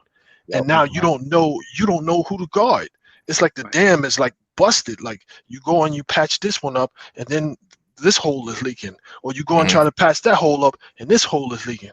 That to me is what I call like killer instinct, because now I'm establishing a benchmark for my guys, every single night that we step on the court, we already done broken their will before the game even start, because they know there's no way that we're going to be able to beat them. They got too many weapons. This idea that if I take 35 shots and I get all of the glory and I score a lot of points, like I got a killer instinct. No, you're selfish. You're selfish. And it's this whole idea, well, that equates somebody in the media, somebody in an organization decided to come up with this term killer instinct for guys jacking up a lot of bad shots and willing their team to win. It's not killer instinct. Right, Bishop. Y'all remember when before Phil, before Pippen, and Jordan was jacking up a lot of shots. Buckets, right. He was a selfish player because it was written in Chicago and in other papers that he was selfish. That they would never win with him. Right. Right. So when Phil came in and he altered the scheme a little, he still let Mike be Mike. As many shots as he wanted to. Mm-hmm. But they did other things. He passed the ball a little more. Now he has a killer instinct. But they don't talk about that, Max. So what they glorified was Jordan took the winning shot. They didn't talk about the Paxsons and the Kerrs and everything. Like the only reason they talk about Steve Kerr is he punched him in the face. All right. Nobody ever mentions Paxson. Right. Nobody ever mentions Paxson. Paxson won him a ring. BJ Armstrong, the Stacey King, BJ Armstrong, the Stacey King, and Will Purdue's of the world won him rings. But that's not sexy. You know what I'm saying? That's not a sexy story. That's not a good narrative. And these guys have bought into these narratives. And again, we go back to the narrative. What's the narrative? What's the story they concocted that they can get people to swallow for clicks and bites and buying their papers or whatever it is? It's the alpha. I'm an alpha. First of all, shut up. Secondly, spell alpha. All right. You know what I'm saying? And there ain't no F in it. Let me remind you, there's no F in alpha. So I mean, it's just these players have bought into this fake storyline. And like Bishop said, they think this is what it is, and they don't even know the history of this game. They don't know the history of guys who were true killers on the court. The killers were just passing the ball. You know, the Black Jesuses and you say what you want about Bob Cousy. Bob Cousy was gifted pass. He has the guys who could kill you just by passing the ball and maybe not even score that night. Okay. Right. And that team would beat you to death, and you get on like, man, we just couldn't stop him. How many points he scored? 2? How many assists he have? 75? Right. Oh, let me just address somebody and something they said, and it's just totally stupid. Stephen A. Smith. I love Donovan Mitchell as a player. I love Spider. I think he's one of the best players in the NBA right now. But he is not the best. He's not the greatest Jazz player ever, because there is Pistol Pete. Yeah. There is Adrian Dantley. Stockton and Malone. And he's only been in the league, 5 years? Until he plays a little more, then we can put him in that. Yeah, he ain't even the best guard in the team history. Come on, man. Right. Not for nothing. Deron Williams, when he was in Utah, listen. Yeah, Deron Williams put up some numbers. I don't particularly like Deron Williams. I don't either, but I'm saying for that period of time, he was just as good, if not better, because he certainly was a better passer than Donovan Mitchell. Right. You know what, that dude, he says stuff, man. He says stuff so people will click on those little videos. Whenever I see a thing that says Stephen A. or Perk said, I don't even. Listen. I closed the browser. Oh, bro. I closed the browser and you opened it. Can I say one more thing about Kendrick Perkins? Bruh, go to a speech pathologist and work on that. Go tell him. Matter of fact, give him Emmitt Smith number, okay? So Emmitt Smith can give him who he worked with. Or John Starks, because John Starks had that twang and stutter, and John Starks went and worked on it. And he became very competent. But we down here, Beaumont, Texas, and Beaumont, Texas, boy, I tell you also, is always Beaumont, Texas. What the hell are you saying, you big fat bastard? Damn. Okay. How does Perkins have a Perk have a job and he can't complete a complete sentence? Because he's their version of Charles Barkley. Right. And he's not as good as Charles Barkley. And that's bad. That's horrible. He ain't as good as Antoine Walker. So one of the things that I'm always curious, like where he gets the audacity to critique other players' games. Yeah, because he was on the Celtics team that won a championship, so that apparently his career averages. What did he average for his career? Like 2 points? I'd say 5 and 7. I bet Kendrick 5 Perkins. and 7. Kendrick Perkins got 5, 5, 5, 5, and 5. Quadruple singles. I gave him too many rebounds. I think one year he averaged 10 rebounds, but you know. Wow. And you critiquing other players' games. Yeah. Right.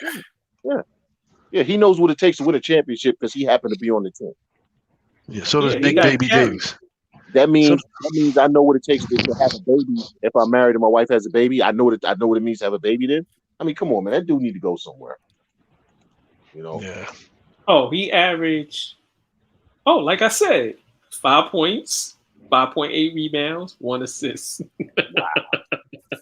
Yeah. I just remember watching him always complaining for fouls when he would turn the ball over and nobody's around him. Like, nobody around him. He dribble the ball and turn it over, and he run into the referee asking for a foul. Right. Yo, I'm gonna ask Perk for a stretch of his career. He shot under 50%. Bro, you wasn't taking threes. Layups. Missing a lot of layups. Wow. Because he couldn't jump. He was too fat, man. He was like 700 pounds. Yeah, he like 900 now. I mean, listen, Glenn Davis was a better basketball player than Kendrick Perkins. I'm not calling no man Big Baby. I'm sorry. Glenn Davis was a better basketball player than Kendrick Perkins.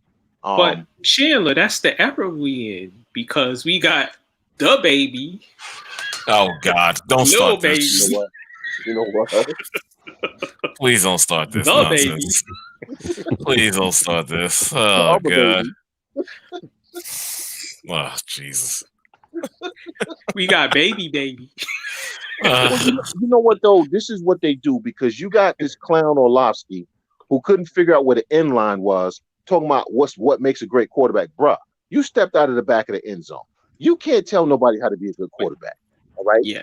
You got Kendrick Perkins who sat on the end of the bench and came in and gave his 5 fouls and picked up a couple of rebounds. So I know what it takes. I'm Beaumont, Texas. I know what it takes win a ring. I know what it takes win a chip. See what y'all got to do. You got to come down Beaumont, Texas, and I'm going to hook y'all up. All right? These are the people that they got us telling us are experts at the game. You couldn't do now, again, we talking in the level of NBA players versus normal people. So when I say you couldn't play, I'm not talking about compared to us normal folks. I'm talking about compared to other NBA players. You were garbage. All right? You can't tell me anything about what somebody should or shouldn't do that you can't do. Like if he could dribble the ball and talk at the same time and get a complete sentence out, maybe I'll listen to you. All right? But since you can't, I'm not listening to you. All right? He need to take more jump shots. What would you know about a jump shot, bro? Let me see your form. All right? Let me see your free throw shooting form. Okay, matter of fact, you know what? Stop coaching your son. Okay, go get a job as a coach. And then let me see you talk about what plays they need to run at the end of a game. Right. I'm sick of these dudes who did nothing. And you don't have to be a star to know the sport. Right. But you weren't good in the role that you were in. Right. I mean, you were bad at being the 10th man. Shut up. Right. Let's move on. I had to break out. He gave his regards. You know how he do. Wingstop. Phoenix Suns sweep the Denver Nuggets 4-0. What are you guys' thoughts on that series and what transpired? And why Denver got swept. Chris Paul, and Chris Paul. Little Devin Booker. What's the name? Got out coached. He got out coached, and Monty Williams out coached him. And first couple of games, they made the series about the point guard versus the point center. So who's the better creator? Who sets the table better for their team? Because they've been talking this whole nonsense about what great of a passer and so forth and so on. But Phoenix changed the game up, changed the tempo of the game. So now not only do you have to pass in the game, but you also got to think the game. And there was no match when you're trying to outthink a point guard when you're not a point guard. And then they just abandoned that whole thing and just started playing out of character. It's like their team was structured around Joker setting the table up for everybody. At a certain point, they just abandoned that, and he just went to like scoring exclusively. And then you saw how out of shape he is. Yeah, I mean, Bishop, I get you don't like him, but listen, he's a very talented big man. No, he is, but he ain't a point guard. I never looked at it as it was him against Chris Paul because you're talking about a point guard against a center. He is a very gifted passer for a big man. He is. They ran the offense. He does think like a point guard. Yes, they ran the offense through him. He did. Matter of fact, he did what he does. If you look at his numbers, he did what he does, numbers wise, and assist wise, and rebound wise. Now, for me, this came down to the fact that Mike Malone has taken his team as far as he can take it, and I like Mike Malone as a coach. Right. Our brother in the chat room, he said, I don't even follow basketball like that, and I can tell you it's the Nuggets. What have the Nuggets done ever? Hell, look at their football team. Well, they've done some things in the ABA. They've done some things in the ABA, but this ain't the ABA. Right. But Yep. My point though is Mike Malone has taken his team as far as he can. Like he needs to go coach Sacramento now and get them to where the Nuggets are. You think he's gonna go back there after they fired him? I think with the new ownership group, they would be smart as soon as Denver fires him to hire him. Yes. Oh no, wait, it's still Vivid. No, never mind. But anyway, Mike Malone needs to go to a team that needs to get where the Nuggets are. He's taken as far as he can because he only knows one way to coach. That's if we lost, we quit. If we won, we still quit, but the other team quit more. That's the only, you know what I'm saying? That's the only tool in his bag. Oh, we lost, you must have quit. We lost, we didn't play hard enough. Sometimes the other team is better than you. Sometimes the other team is better than you. And Phoenix was the better team. Monty Williams has more tools in his coaching bag. Yes, if Jamal Murray was there, would it have been a more competitive series? I think it would. I think it would have gone more than the game. I believe that's the difference. I'm not saying Jamal Murray is not even. I'm not even going to put him in the same category as Chris Paul, but I think he would have made at least Chris Paul work a little bit more. Chris Paul was free flowing. Okay, if I only have to play one end of the floor, guess what? I won. If I'm not playing defense, who was? Can you name the guard that he was guarding on Denver? I know I can't. No. Exactly my point. So he never made the adjustment. I watched when they played the Blazers. When they played the Blazers, when Dame started going crazy, it was like, okay, we don't have anybody to guard. Aaron Gordon, come here. Stay with this dude. And that was the end of Dame for that game. He still got shots, but it wasn't like easy. It wasn't like coming off the pick and roll or whatever. So I'm like, okay, so why did you trade for Gordon when you never used him in the offense? Like you had more than enough time to acclimate this dude into the offense so that you have Joker, you have him as a threat, athletic forward. Michael Porter Jr. Yeah. And well, for me, Michael Porter Jr., he just proved everything that I said before. It's like, it's easy when you're not whiteboard material. It's real easy when you could just come in and float. As a matter of fact, last season, he was like a little loose at the mouth too. Like he an option. And now you are the option and you fumbling the ball. The only thing you do is shoot 3-pointers.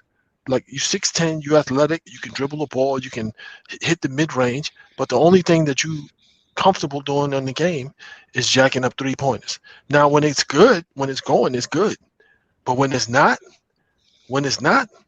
you look real shitty because you don't play D. They basically exploited him the whole series. Don't play D. Don't play D. And He's it's like, also still a young player, Bishop. I mean, he's growing into. Does he still has flaws? He still has flaws in his game. He still has flaws Basically, that was his second year.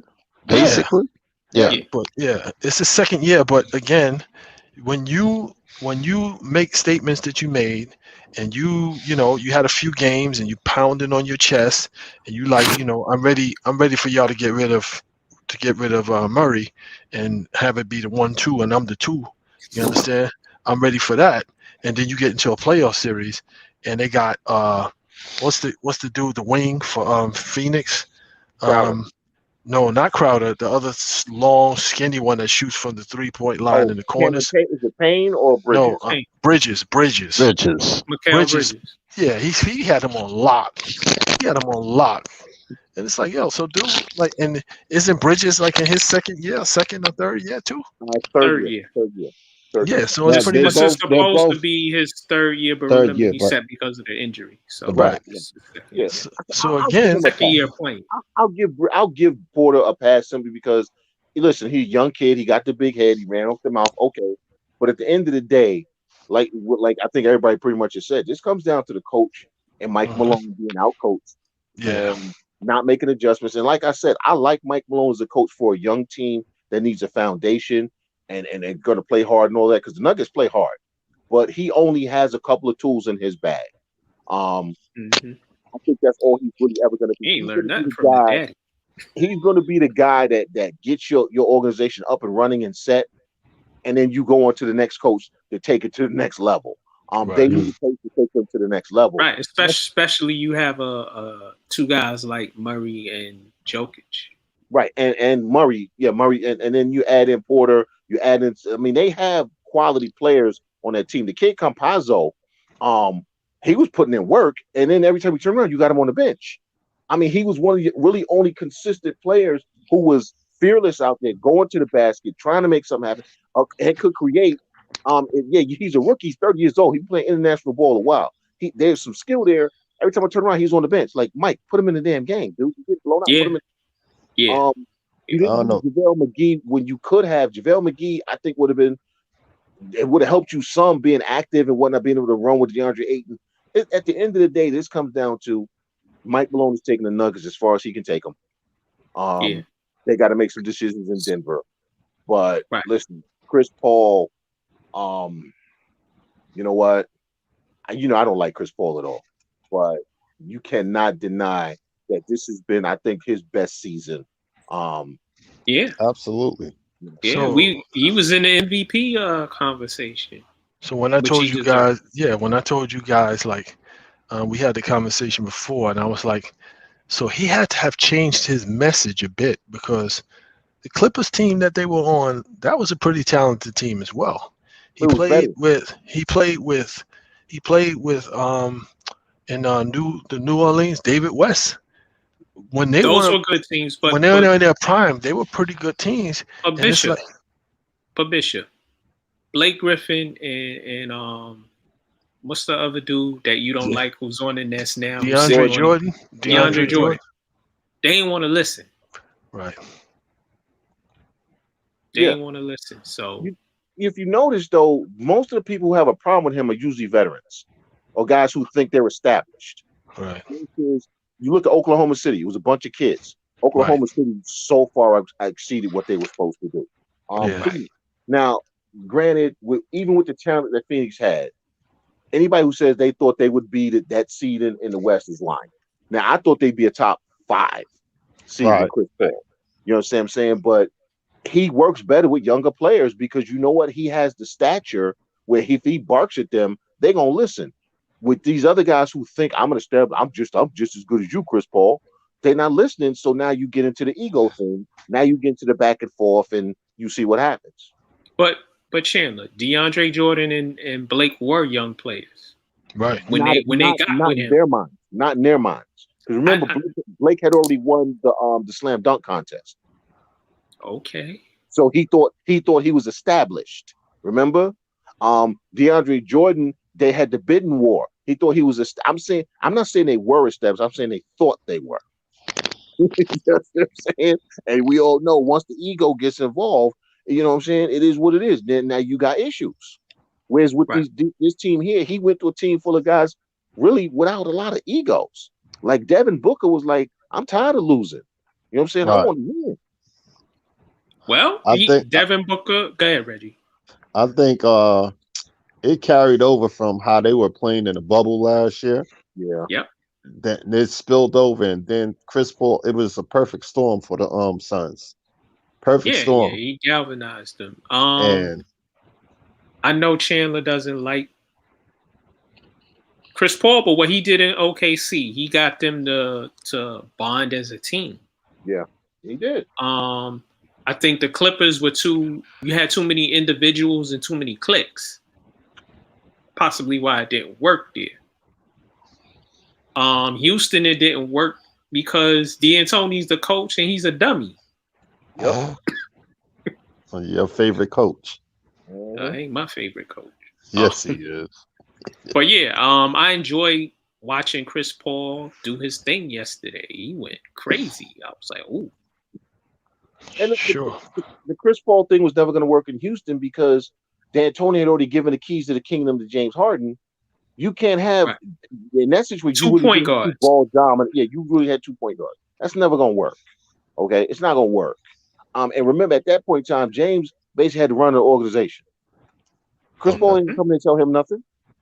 Dude, I run the organization. They set they determine practice based on when I wake up. You don't get to tell me what to do. Right. It's funny. We thought that him and Westbrook wouldn't work, and they actually did work. And dummy D'Antoni let Westbrook have one of the most efficient years he ever had, which is crazy. I'm giving that dumbass credit. Yeah, but even Westbrook was like, I got to get up out of here because again, you got a guy telling me that we need to practice a certain time, and this dude we practicing whenever this dude get done to strip club. Well, you know Westbrook is one of those guys that puts in the work. Yeah. And James Harden has that your old uncle body, but will still bust your ass. Right. Yeah. I just, this Phoenix team, and also, you know what? And Monty Williams has said this. Part of the reason that things kind of fell apart when Monty was there was because Monty was a young coach and he didn't want to listen. Chris Paul is Chris Paul, so they butted heads. Now you got Monty Williams who's been through a lot in his life. And he's in a place in his life where he's open to whatever is going to be best for the team. You got Chris Paul who's at a place now where he's with a bunch of guys who are willing to listen to him, right?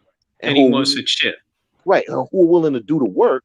So maybe he don't have to yell as much. Maybe he can just talk to these guys.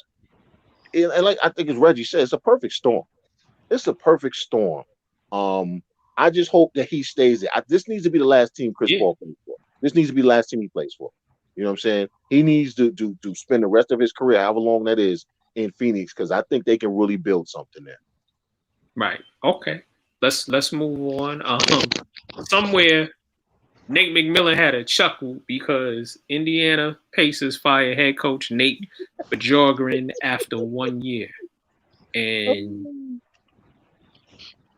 what are you guys' thoughts on what transpired in Indiana this year? They got exactly what they deserve. Stupid.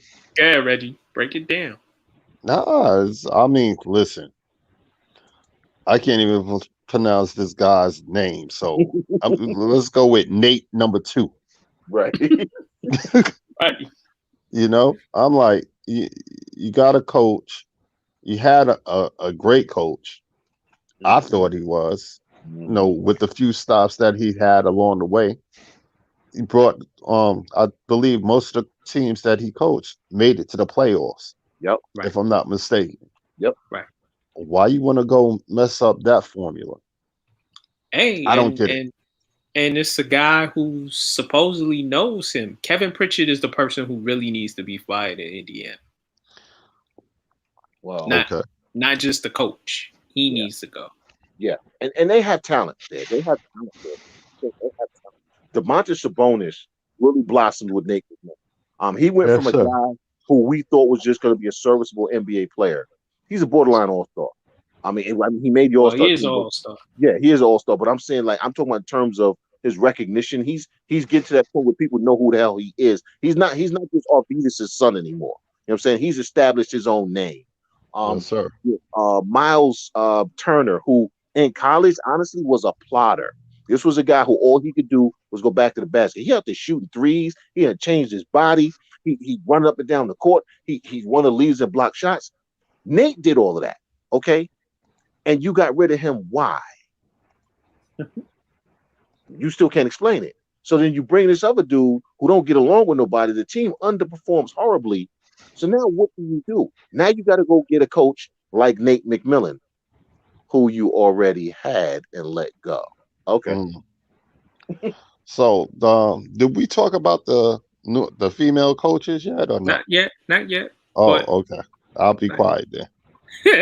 But let me just say this: Indiana went from being a really good defensive team and a good rebounding team to a bottom feeder in rebounding and defense this past year. And like y'all said, he lost that locker room, and it's a young locker room that he lost. Yep. How do you lose a young locker room? Being a clown. What is his credentials anyway? Oh, wasn't he Toronto assistant? He was a Phoenix player development guy. Then he was an assistant coach for 2 years. And then he was an assistant coach for Toronto for 2 years. So you got a guy who hasn't really coached. 5 years. Yeah. Right. How did he get a goddamn job? Well, now he had the complexion, bro. he got the last name too.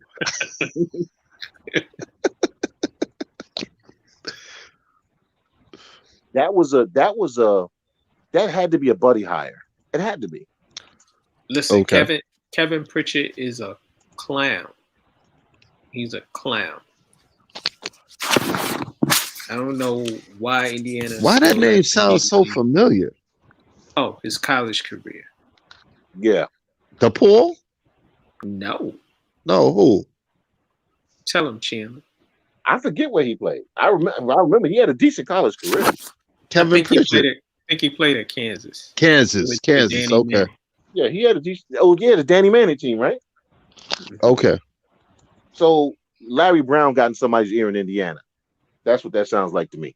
And got Nate out and got this other dude in. But I don't know what they're gonna do in Indiana. I don't know what they're gonna do because you have talent there. Now you got to find a coach like the coach that you got rid of a year too soon, or you should have got rid of.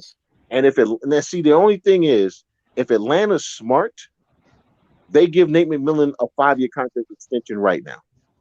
Yeah. Yo, you know what's messed up about Kevin Pritchett? Wow. I think he fired Nate in Seattle, I believe. He did. He's fired Nate twice. Right. Wow. And then Nate, I gotta blame you for going and rolling with him, but I understand you wanted to work, and Indiana was actually a good landing spot for you. What? How does he keep a job? I'm trying to figure that out. Well, he's been around the game. He know a lot of people, and in Indiana, let's be honest, we've seen how they've done other coaches that were doing well there that didn't look the way they wanted them to look. They got them up out of there.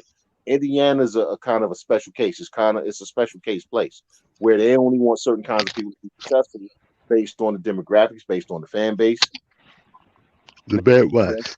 That's going back, throughout the since they've been in the NBA. Now in the ABA it was very different, but since they've been in the NBA, kind of league. So, but yeah, I don't know what they're gonna do. But what's the deal with the female coaches? What's the deal with that? Hey, the Portland Trailblazers specifically, they're interviewing Becky Hammon, Dawn Staley, Chauncey Billups, Mike D'Antoni, and Brent Barry. Who do you think is the front runner? Which Barry? Brent. Jesus. Brent works in the front office in San Antonio. Brent Barry can't coach. I understand giving Becky Hammon an interview. Chauncey getting an interview as an assistant. She's putting some time as an assistant. Right. The Dawn Staley thing, I don't understand. Checks a lot of boxes. Okay, but but I don't understand it because number one, I think Dawn Staley would be a great coach personally. But, I do too. She knows her. That's my baby. Yeah. But I think with the team that you have, I think you need someone who's going to be able to command their attention. Someone who understands to win an NBA championship, not a college championship. So I think Dawn would at least have to be an assistant in the NBA before you just give her a head coaching job. Right. I think she'll do a great job, but not with Portland. I'm being specific to Portland. I don't think she would fit well in Portland because of what they're supposedly trying to do. First of all, they need to play some damn defense. Okay, so you want somebody that's going to get them to be able to actually apply themselves on the defensive side. I've never been a big Chauncey Billups guy. I think he thinks he's smarter than he actually is. So, honestly, all of them to me are neck and neck because I can see Portland making a bad choice with any of them.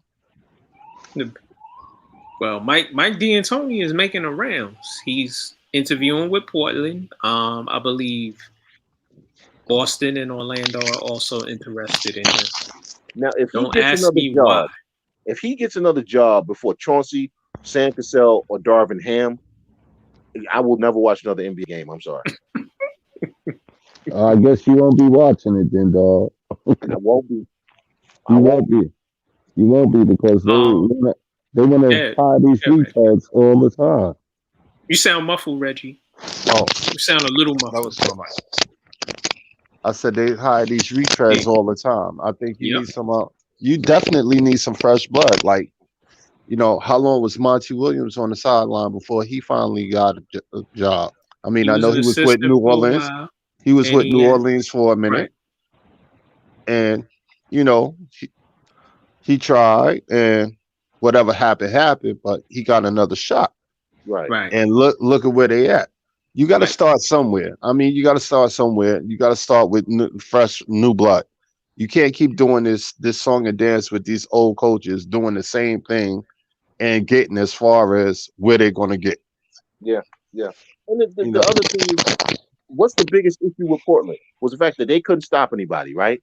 So let's go hire Mike D'Antoni, whose teams never stop anybody. So what's going to change? You don't care about that. But my point is, you lost because you could not get a defensive stop when you needed one. I'm not saying that you have to be some great defensive juggernaut. But if they had been able to get one game stop, they win that series against Denver. Okay? Right. So let's go get a coach who's just as bad defensively as the one you fired. What sense does that make? Okay, so now, you want to go get Dawn Staley or Becky Hammon because you think they're going to bring some defensive principles? Okay. I think it's a bad fit, but whatever. At least you're trying to do something different. You're going to go get Chauncey Billups. Chauncey Billups, I ain't going to ever say he was no great defender, but he put in the effort. And he played for a coach who really understood defense. He's played for some coaches who understood defense. Okay, I can live with that. The Mike D'Antoni thing, absolutely not. Absolutely not. Absolutely. And if I'm Damian Lillard, like you said you wanted Jason Kidd, I want to hear you say you don't want Mike. Okay, because of you, Jason Kidd can't take that job, Dame. So you know what? You need to speak up. He should have done that privately rather than publicly. Right. So I want to see him be just as public about not wanting Mike D'Antoni. But you know why? Jason Kidd read the room and read what the city of Portland is about, and the people brought up his past, which involves him being an abuser of women. So he said, you know what? Thank you, but no. And maybe I read a story, an interesting article that he's waiting for the present coach to get fired. Yeah, that's going to happen. Frank Vogel will probably be fired halfway through next season. Because I told you Frank Vogel wasn't long for that job once they brought Jason Well, Kidd. I'm not a Frank Vogel fan. Matter of fact, that's who might wind up back in Indiana. But I don't understand what Portland is doing. I don't understand it. Why did they get rid of Nate McMillan? They got rid of Nate McMillan a long time ago. Right? Because What's they a long time ago? Further. They hit a plateau, so they thought with Nate. They hit a plateau when the reality was they needed to move some players. So they got rid of Nate instead. It has to be almost 10 years. It's 10 years. It's 10 years because Terry Stotts had the job for 9 years. And Terry Stotts followed Nate. Okay, right. Okay. He coached after he was in Indiana in 2011, 2012. I mean, Portland. And then he went to Indiana. Right.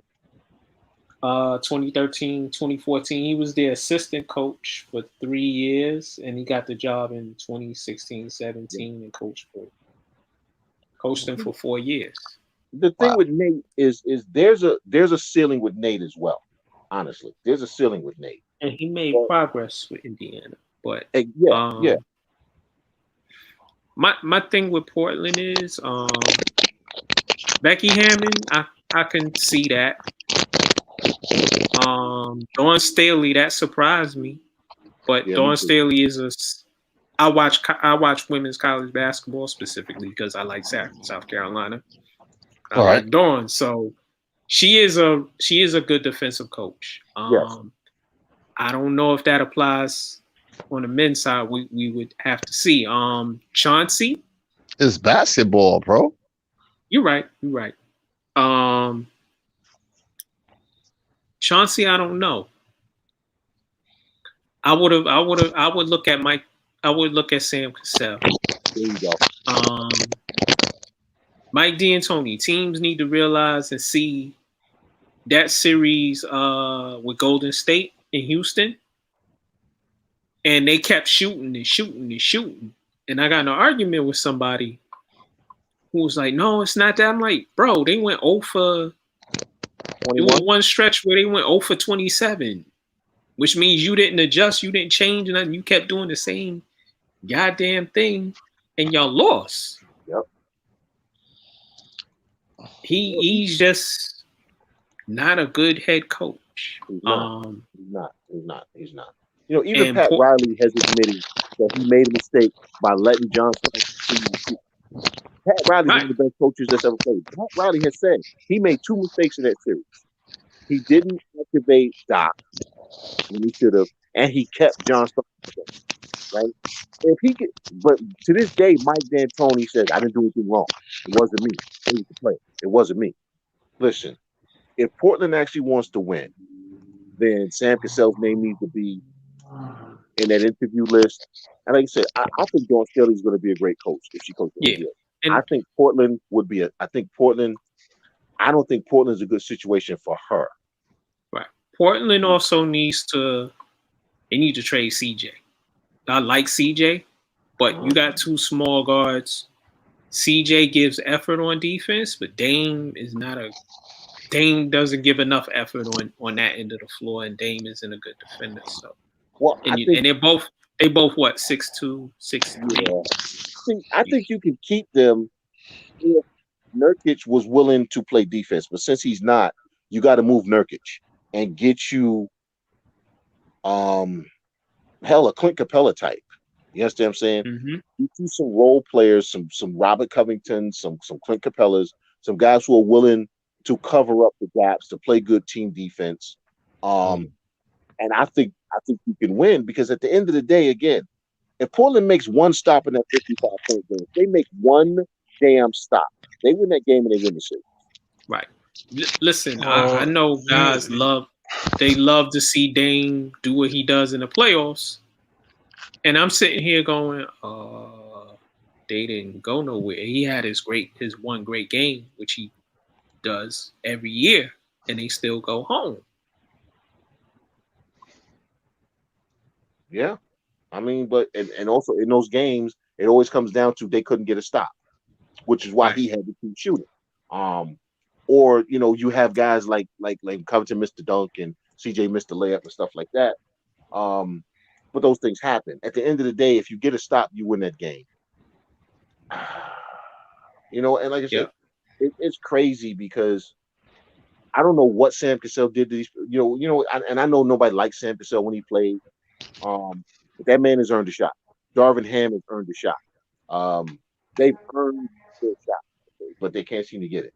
Mark Jackson has earned a shot as well. I don't understand what's going on. Why he can't? We all know Mark is still paying penance for his sins. Yeah, Mark is never going to be a coach in the NBA again. Mark is messy, bro. It's other stuff in Golden State besides him. Yeah, I know. Doing what he said about LBGP, LBGTQ, and homie was getting extorted by a hooker. And you a reverend? How you preaching and you getting extorted by a hooker, Mark? Yeah. See, it's too much stuff gonna come out. And if Mark gets hired, there's too much stuff that's gonna start getting leaked, and teams don't want to deal with that. And I like Mark Jackson, but I gotta call you on that. Yeah. People got receipts. I mean, the fact that he has the job he has says that people liked him enough to go to ESPN and say, "Yeah, you can hire him." You don't think the NBA has a say in who's announcing their games? You think the league got a say in that? But you know what, Chandler, he's good at that though. He's good at announcing basketball. I like him. But remember how Marv suddenly was persona non grata everywhere for a while? When they talk about him biting women on the back and all over nonsense. Well, Marv got caught out there wearing fishnets, heels, a wig, and biting a chick. What I'm saying, though, Marv was one of the best that did it. And suddenly, Marv was radioactive. And then people had to go to bat for him to get a job again.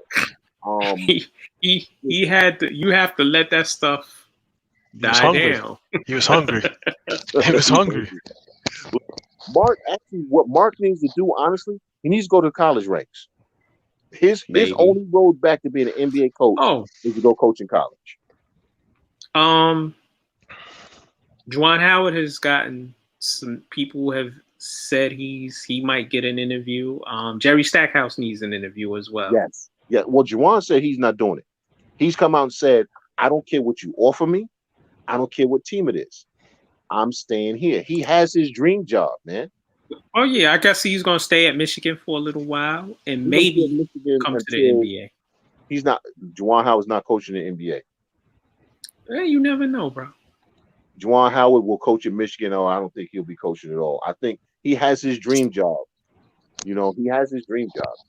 And then from there, I think once he's Michigan, if he goes to the NBA, it's going to be as an executive. I don't think he's going to the NBA as a coach.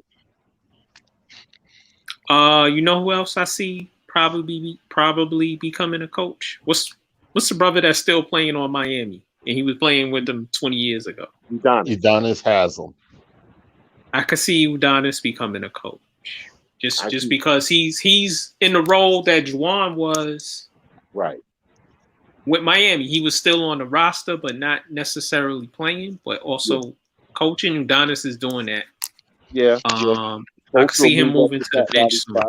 Yeah, both will take Riley's spot. Riley will just, be an emeritus, and then Udonis will take over coaching. But how come James Jones ain't getting no love for Executive of the Year? Because he's James Jones. Okay. Because he's the one who put that team. He's the one who helped put that team together. He the one convinced Chris Paul to come there. Yep. He the one who hired Monty Williams. Mm-hmm. That was the best move he could have possibly made, bro. Yep. Yeah. Monty Williams' job is easy. His job is easy. He's like, yo, I don't really have to call no plays. This dude already knows like the cadence of the game. It's like I just let him do his thing and offer some suggestions if he has, Yeah. It was like that's a good position to be in. Right. It's like, yo, you don't have to call timeout. Right. And while Chris Paul is there, they can groom Ayton into being a better player because his numbers are solid numbers, but he has a lot of talent. He got to put some weight on. He too light to be that big. He too light, bro. That's what the steroids was for. I Just know. got caught. He just got caught. Because he be getting pushed around by little guards, man. He too light. If you look at his frame, he could easily carry about another 20 pounds of muscle. Easy. That's what he was trying to do with the roids. Okay, to do it naturally. Just eat more, bro. Work out. Go see The Rock. Mm-hmm. Yo, the Clippers are blowing out Utah 58-37. Are they really? Told you. Quarter. Yeah. Told you. Told you it's gonna be Phoenix and the Clippers, and I don't know. The Clippers might go. Nah, it's gonna be Bishop. That's what you are. Yeah, I told you. Like I tell all the time, I choose it. I'm talking in the third quarter when Utah's tied the game up. Listen, Bishop. Mm-hmm. Don't kill me if I say these words. You choose violence. Don't Kwame Brown me, okay? Oh, Can we talk about that brother for a minute? Man, let that man live. Yeah, then he gonna be talking about us on his platform. Nah, I'm not doing it. Oh no, I'm glad for I stand in full support with Kwame Brown. You feel me? Yo, tell him why you mad, son. Yo, I'm mad because in the paint, these niggas. You see what I'm saying? No. What's crazy though is everybody keeps talking about this kid was first of all, he never should have been the number one pick. Never. He never should have been the number one. Well, look at that draft. Who should have been the number one pick? Eddie Curry, Tyson Chandler.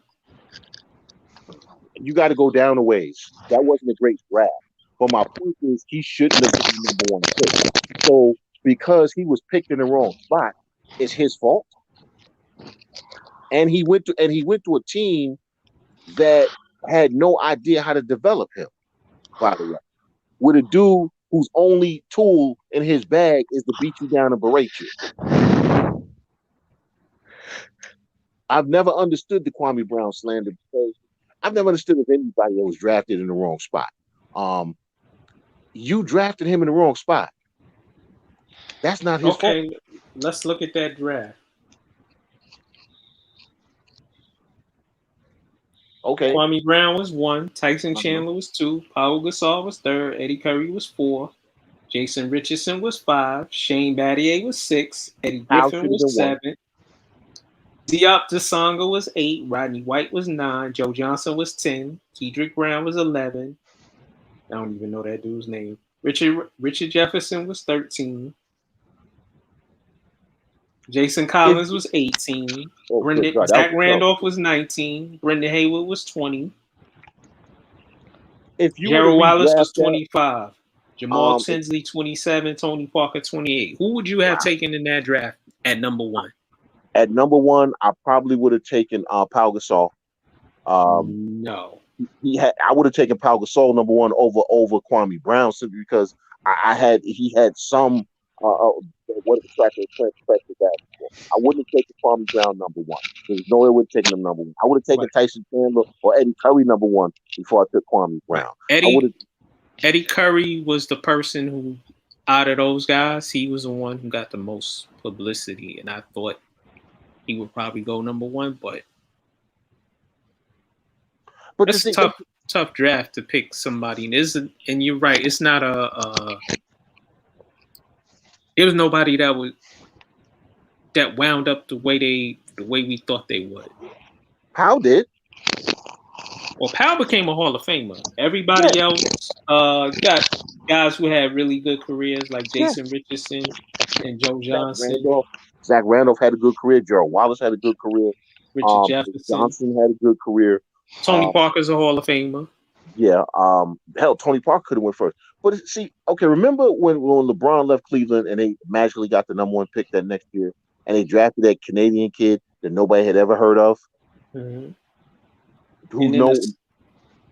In the second round, Gilbert Arenas was taken 31 in that draft. You talking about Wiggins? Anthony Bennett. Bennett. There you go. Yeah, There you go. Now, how come I don't ever hear Anthony Bennett being talked about as a bust. It's just Kwame Brown. Well, because Jordan draft. Because I don't even Jordan think he draft, made it a year because in the league. because right, like you were alluding to, Chandler, because Kwame Brown's name is attached to Michael Jordan's. Right. And you know what? So no, you know what? No, Michael Jordan is the bust here, not Kwame Brown. Well, let's look at his drafts. He picked Kwame Brown. He picked Adam Morrison. That was horrible. Horrible. Adam Morrison. It was a horrible trade. Horrible. That's on you, MJ. He's somewhere driving buses, like school buses. Yeah. Because he took that money and put it in the bank and said, "I'm gonna go be a school teacher." Wait, ain't Adam Morrison Canadian or something? No. No. Actually, I think he's a high school coach or something. He's a high school something. Right. But Jordan's drafts, Jordan's personnel choices in Washington and in Carolina, right, have been pretty awful. Right. He hit on Kemba Walker. Did he though? Well, Kemba Walker was solid. Really good player. Okay. The rest of the team was ass. Yeah, but okay, I'll give you Kemba Walker, but dude, even a stop clock is right twice a day. I mean, even the people look at some of the money he gave out. He's the one who gave Nicholas Batum that contract, man. Yeah, well, not him, his GM. I think it was Rod Higgins or somebody. He had some of his boys as GMs, like Rod Higgins. Yeah, Rod Higgins basically was a human puppet. All right, he walk around with MJ hand up his butt.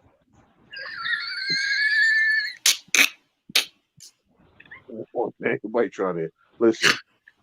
All of that slander that people keep giving Kwame Brown, they need to send Michael Jordan's way, but they're scared. Right. Even Kwame, he said that in one of his videos. Listen, he gave everybody. I had a funny discussion with Jamil Hill because she was like trying to protect her media guys and Stephen A. Smith and Matt Barnes and Stephen Stephen Jackson. And she was like, I'm like, come on, you were defending them. Stop it. And you should have stayed out of it. Listen, Stephen Jackson, I'm you know what? I have tried for years to get this clown a pass. Because he meant well. Stephen Jackson is a clown. Stephen Jackson is a bum. Stephen Jackson needs to shut the hell up because you know what? And when the George Floyd thing happened, you was everywhere. All I saw was your face. Right. Where you at? Where you been at since, bruh? Where you been at since, bruh? You sitting around smoking weed. You sitting around smoking weed, taking shots at Kwame Brown. Right? When they got real and the cameras left, so did you. Okay? So you know what, Stephen Jackson? Go keep smoking weed and do your little podcast, but keep people's name out your mouth because you fake and you're a clown. Yeah. Gilbert Arenas is actually, he said, Kwame Brown said him and Gilbert Arenas talked. They hashed out whatever. And Gilbert Arenas didn't really say anything bad about Kwame Brown. It's Stephen Jackson who said the bad things. Well, Gilbert brought him up, so he listen, you played a part. Well, no, I don't know who. I gotta listen to that over with. I don't know who brought him up, but Yeah. But everybody's upset that he's going off on everybody. I'm like, well, y'all done just the man for 20 years. Yeah, you started it. Now he gonna finish it. Yeah, he's spraying everybody. Listen, don't come from here unless I send for you, man. I gotta address that rapist, Charlamagne the God. You came for Kwame. Kwame came back for you, spoke facts on you, and then you sent your lawyers to him instead of calling him like a man. Well, he sent a cease and desist letter to him. What did you expect him to do? I mean, come on. It ain't like he really built for this. So, right. It's the fact though that he gets so much support in our community bugs me no end. Right, and he's a rapist who indulges in rape culture, and I got to get at Funkmaster Flex also. You people who are riding for Funkmaster Flex for getting that Charlamagne the God, Funkmaster Flex is a woman abuser. Abused his wife. He punched Steph Lover in the face on the street, beat her up. But y'all support the rapist. Y'all support the wife of the man who abuses his wife over a rapist. So they support trash over trash. Okay. Right. That's part of the issue in our community, man, is the people we choose to support, knowing how terrible they are. I'm like, well, we gotta support them. Listen, I don't care if you look like me. If you trash, I'm not supporting you. Period. End of story. I'm not supporting you. Right. If you my friend, you do something wrong, you know what? I ain't gonna support you. Well, how I'll support you? I'm gonna tell you that you did something wrong. I'm gonna tell you you need to get together. All right. But I'm not gonna sit up there and be like, oh no. Yeah, he did it, and he was a clown for doing it. But that's my man, and he gonna be better. Right. That's how you support a person. You acknowledge what they did wrong. You call them on it, and you try to get them to be better. And if they choose not to be better, then you cut them off. But this nonsense of, well, he black, I gotta support him. No, I don't. Right. I really don't. Right. And here's the thing with Charlamagne. You brought up Kwame Brown's family business. You know, his father and his brother doing things, and they may have been incarcerated. You're supposed to stick to talking about Kwame Brown and not his family. And you allege that you know some of his family and that you come from the same area he does. Why would you do that? I don't know. I don't even know why they got involved in this. You know what? At the end of the day, all these people, they need to keep that man name out their mouth. Yep. Period. They need to leave that man alone, because if he show up at your door, what you gonna do then? Yep. I seen the videos. He's still 6'11", 7 feet. And his hands look like, you know, he could squabble a little. Yep. But I'm generally glad he's taking his platform, and he actually he's about doing things within the community. So yeah, you know, I mean, he was very successful in the fact that he came from where he came from. He got that money. He ain't broke like a whole lot of them are broke and having to go out and basically prostitute themselves on networks like Fox so they could get some money. Okay, and hang out with Skip Bayless and yuck every time he say something stupid. Steven Jackson, I'm talking to you. So it's funny how he's the failure, but his money's in the bank, and you still out there on the corner for Fox Sports. And he owns land. You know, I don't know how that works. You know. Go ahead. Y'all got anything else y'all want to get off your chest? Any before we leave? Hal Steinbrenner. All these people that keep talking about Aaron Boone needs to be fired. Aaron Boone don't write out the lineups. Aaron Boone doesn't choose who plays what position. Aaron Boone don't choose the players. This is on Hal Steinbrenner and Brian Cashman. Has been for the 20 years that Brian Cashman has been in charge, where he's only won one World Series in 20 years. One. But hey, keep telling me how great Brian Cashman is, and it's all Aaron Boone's fault. Right. Okay. Yep. Good one. I agree with you. Bishop, Reggie, y'all got any last things y'all want to get off your chest? I'm just waiting for this net series to be over. There he is, y'all. The bishop being a hater. That's all I'm waiting for. Cause I got heat. You got enough heat for him? Yes.